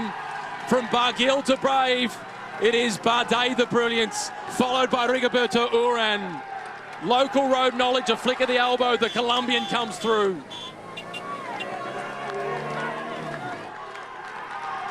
Rigoberto Urán, then it is Fabio Aru, the Italian champion. Froome still holding on. Today for Froome, limit the damage. Well, Froome still holding in there, sitting in the wheel of Alexis Villamos. Little split opening up, everything back under control. That attack of Bardet, a real tester at Chris Froome. He must be thinking, let this climb be over. This will be a day to forget, get into the rest day, and just maintain this lead now. Barguil sits up, the group all coming back together now. Diego Ulissi for UAE. He's got himself in the right spot finally. Well, we saw him attack very early after the start, looking like not a move that was ever going to work. Between groups, he settled back, went again on the climb. He's now part of what is going to be the race-winning move, Ulissi, and he has a turn of speed at the finish. But I have a feeling there's plenty of racing yet to come out of all these groups. And look at what Chris... He's the man to go on the climb. Barguil immediately responds. This is a steeper section, and Barguil, he'll go with Roglic, and I think he'll be planning to go up and over and try and get across to Bauke Mollema. 9% gradient given now where Bauke Mollema is. He's inside the final kilometre to the top, as are these men. Roglic, then Barguil behind that. Ulissi, little gap. Barguil having a sneaky look. I'm waiting for him to go. Mollema around this tight hairpin turn where it is really steep. And lots of support there for Chris Froome. They'll be pleased with the way he's been able to get it all back together. Roglic and Barguil, and Ulissi has faded. Gap opening up to Navarro. Ulissi behind him. Warren Barguil. He's a man he could use in the chase on the way down to the finish in Le Puy-en-Velay, but he'll also know he can use these steep ramps to go across the gap and join Bauke Mollema in front, and Barguil will be much faster at the finish should they survive. And now Barguil rounds that corner as the chasers begin to splinter. Ulissi working with Navarro, so too Galopin. There's not enough climb left for Barguil to get across the gap to Mollema. You saw them just come through the hairpin in the chase. Mollema will go over the top first with still a significant gap back to the chasers. So Barguil, you saw him have a little talk to Roglic. They're staying together, accelerating now. Roglic up to the task, and if they get over the top, this is a good tandem to be able to chase down and break the dreams of Bauke Mollema. Mollema, 300 metres from the top. He is in time trial mode. Those chasing behind him, it's Roglic and the King of the Mountains leader, Warren Barguil. Almost at the top for Bauke Mollema with huge support from the French. 20 seconds is his lead. A birthday suit, but it's not the moment. You'll have to wait for Andre Greipel. It's his birthday today. Mollema, he needs a buffer. He needs these 20 seconds. He's lost about half of his lead on this climb as he crests the KOM, the Category 4. The bad news for Mollema, he doesn't get all of the descent straight away. It dips down a little, stays on the plateau, a couple of little ups and downs before it really dives away towards the outskirts of the city. Then another kicker, Barguil and Roglic. Mollema time trialled over the top. It's Barguil who is sprinting over the top. Roglic is with him. No look over the shoulder. Straight to the big chain ring. The job is to be done. 17 seconds. Here's the rest of the group. Caruso, Barkelans, Bernot. Roach. Roach is also there for BMC. Pinot. And Navarro at the back of the group. This is Durasek leading the group that includes the yellow jersey Chris Froome. Bardet, Uran, Aru, and Bennett is there. So too is Yates, Contador and Menkes. I wouldn't expect much more to happen in the group of favourites, but I've also learned to expect the unexpected in this Tour de France at any given moment. And now Ulissi, he has jumped across the gap. As soon as they went across the top, Ulissi, he is dangerous in that group because he is quick. And Mollema won't want to see Diego Ulissi until after he's gone across the finish line, as Tony Galopan is another fast finisher. He's also made contact. I expect to see a couple more because that group was a bit bigger. Navarro and Barkelans were also there over the top, so they may yet get back in contact. And for Mollema, the bigger that group gets, the better. The more they'll start to fox and look at each other, the more defendable his gap is going to be. Bauke wants to get onto that downhill, get a little bit out of sight again. Risks in the corners where it's harder for four to work effectively together. And he may just be home. Barguil now working once again. It's hovering at 20 seconds. This is the peloton with an attack from Yates. It's Yates who goes. Villemoz is the man to respond. And perhaps one last dip in the barrel from Bardet today. And the acceleration from Yates, you saw him through that hairpin, absolutely railing it to get around. And the man who's ridden so much track racing in the past, he knows how to take a bend. Yates is off and away. Villemoz, the man trying to shut him down for Bardet. He did this on the stage in Le Foix. He was dropped near the top of the final climb. He returned and he went on the move with Dan Martin, but he's still on his way up and he is storming. If Bardet wants him back, he's going to have to get him himself because Villemoz is cooked. Still doing what he can. Yates trying to extend his lead in the race for the white jersey. What does Louis Menkes do?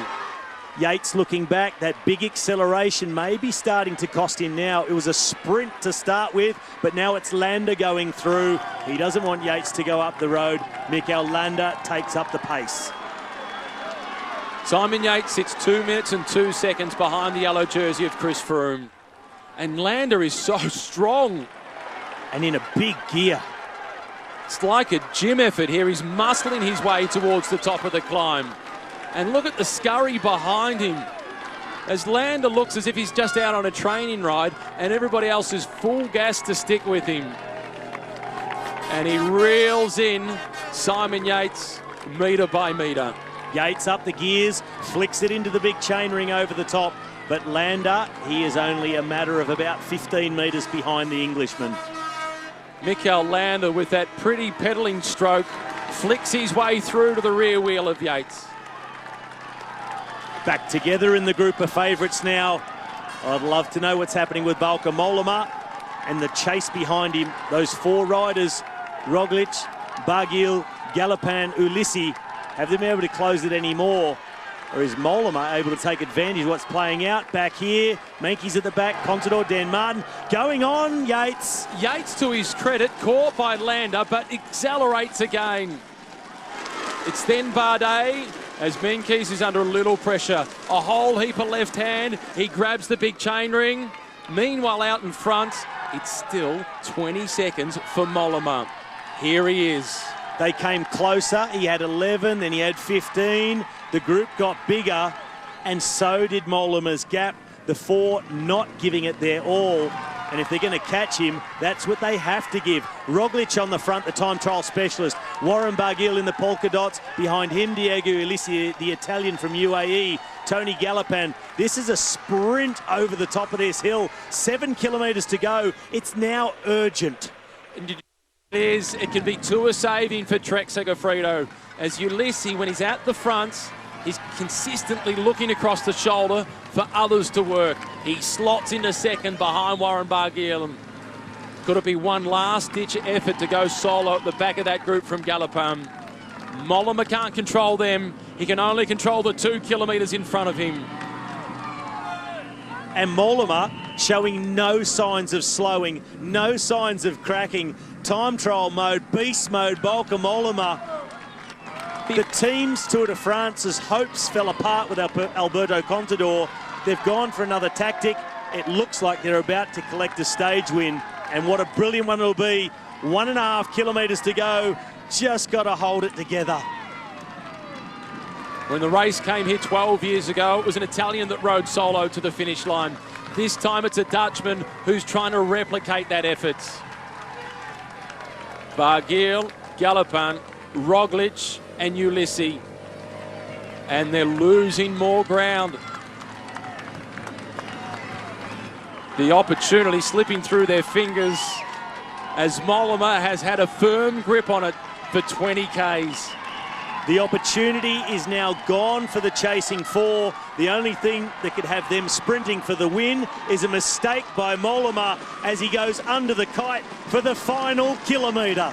That was the last tricky corner. There's no more risk. It just weaves its way through to the finish line. It's a slight headwind and it's slightly uphill. Which will give him more time to savour what is a brilliant victory. The four, they swing across, they look at each other. Bauke Mollema start to think about the victory salute because this one is yours. The same style for the last 20 minutes. Weaving, bobbing, rocking and rolling, never looking comfortable, and it never has been, but it's been effective. Bauke Mollema with 500 metres to go will be the winner in Le Puy-en-Velay. The brilliant performance of Bauke Mollema. It was a big risk just to get across to the breakaway. He then made his move solo with 20 kilometres to go, and he's not taking any chances. He's waiting for his moment to celebrate. One last look, and now the smile will be broad across the face. A little look of disbelief. The ambassador for Book Week in the Netherlands has written an enormous chapter in the own book of his life. It's Mollema who takes the win.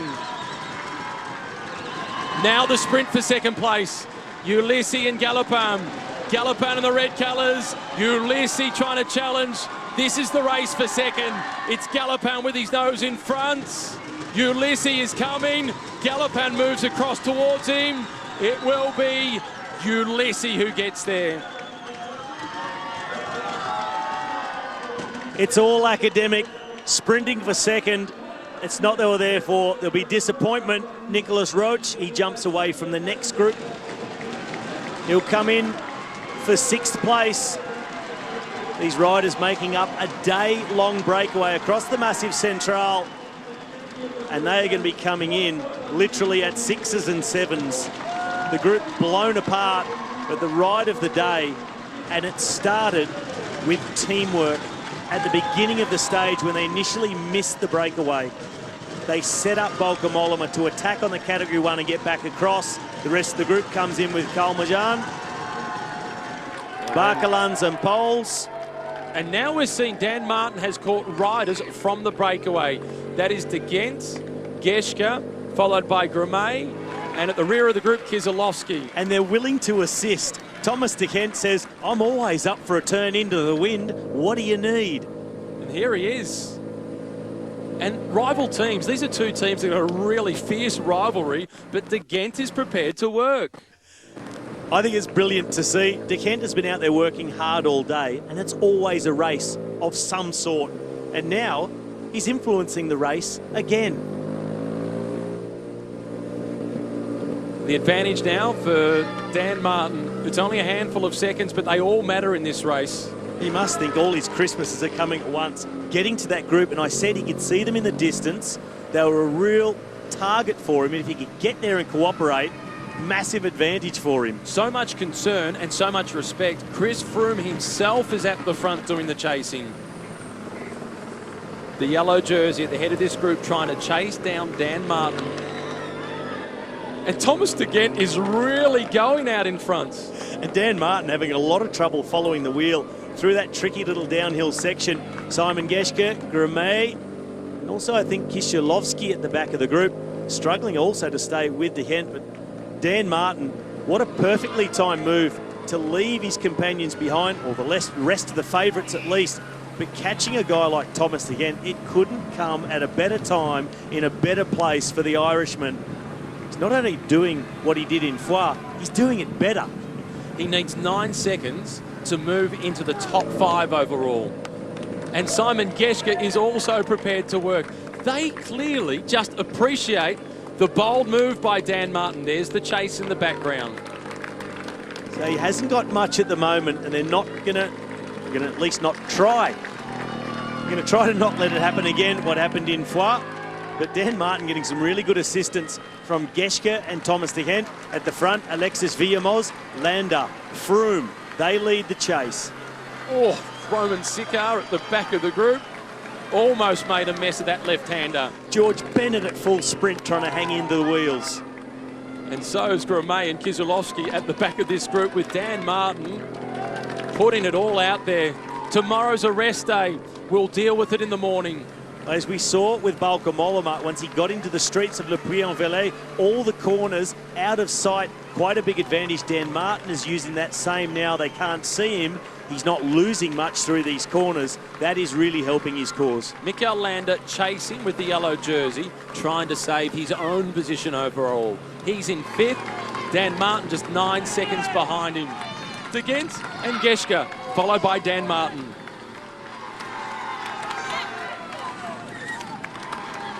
Some of those chasers may say, that was a little bit unfair, he's getting so assisted. No, it's not. That's racing. They're all out on the course. They've all ridden the same course. They can do whatever they like.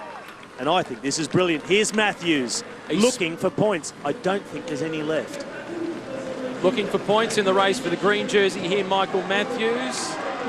There might just be a couple of points remaining, but not enough to have a big impact on the race for that green jersey. Lamatink is the rider who's trying to close it down to yesterday's winner. Michael Matthews is having his best Tour de France.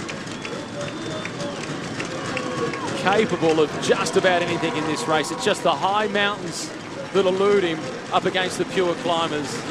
But Michael Matthews can be found everywhere else. Well, another great move off the front. He's got a 200-metre advantage on the yellow jersey group, and that could be enough for Dan Martin to move from 6th up to 5th. His cousin Nicholas Roach, he was sprinting for the minor placings, but Dan Martin has made an even bigger move. Sure, he's further back down the road, but this is for the overall standings. Geschke coming through, and this helps Dan Martin. There's no time bonus here, and de Gendt doing exactly the same. And as he went by, he was encouraging the Irishman, talking to him. As he holds on, the clock for Dan Martin will start with Thomas de Gendt, as now Chris Froome is sprinting to minimise the time losses. Yates is there with him as well. Froome across the line at roughly 13 seconds. Dan Martin is up to 5th place overall.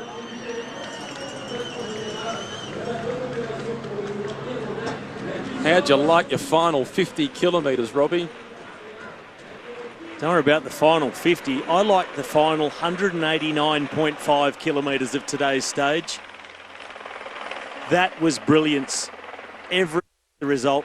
Mollema 19 seconds ahead of Ulissi, followed by Galopin and Roglic. Warren Barguil was right to be concerned about those quick finishes in front of him in 5th on the stage. Nicholas Roach, Ben Lillian Calmejant, Jan Bakelants, Thibaut Pinot, who never really fired a shot today. Still that fatigue from the Giro d'Italia. And then it was Serge Pauwels rounding out the top 10 on the stage. But I'm looking forward to taking a look at the general classification, the Notre Dame de France, that we get a chance to take a look at. You can actually walk up the inside of that, virtually all the way up to the neck.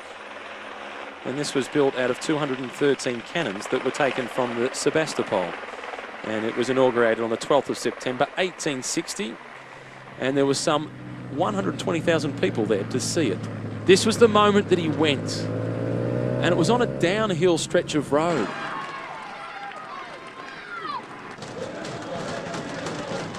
The look of disbelief. And that final moment of celebration for Bauke Mollema.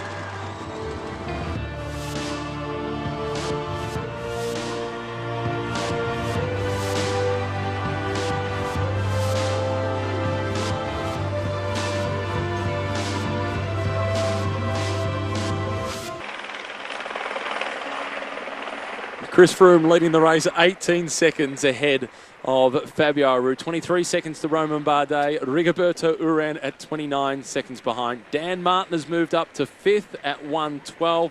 It's then Mikel Landa, Simon Yates, Louis Meintjes, Alberto Contador and Damiano Caruso now rounding out the top 10.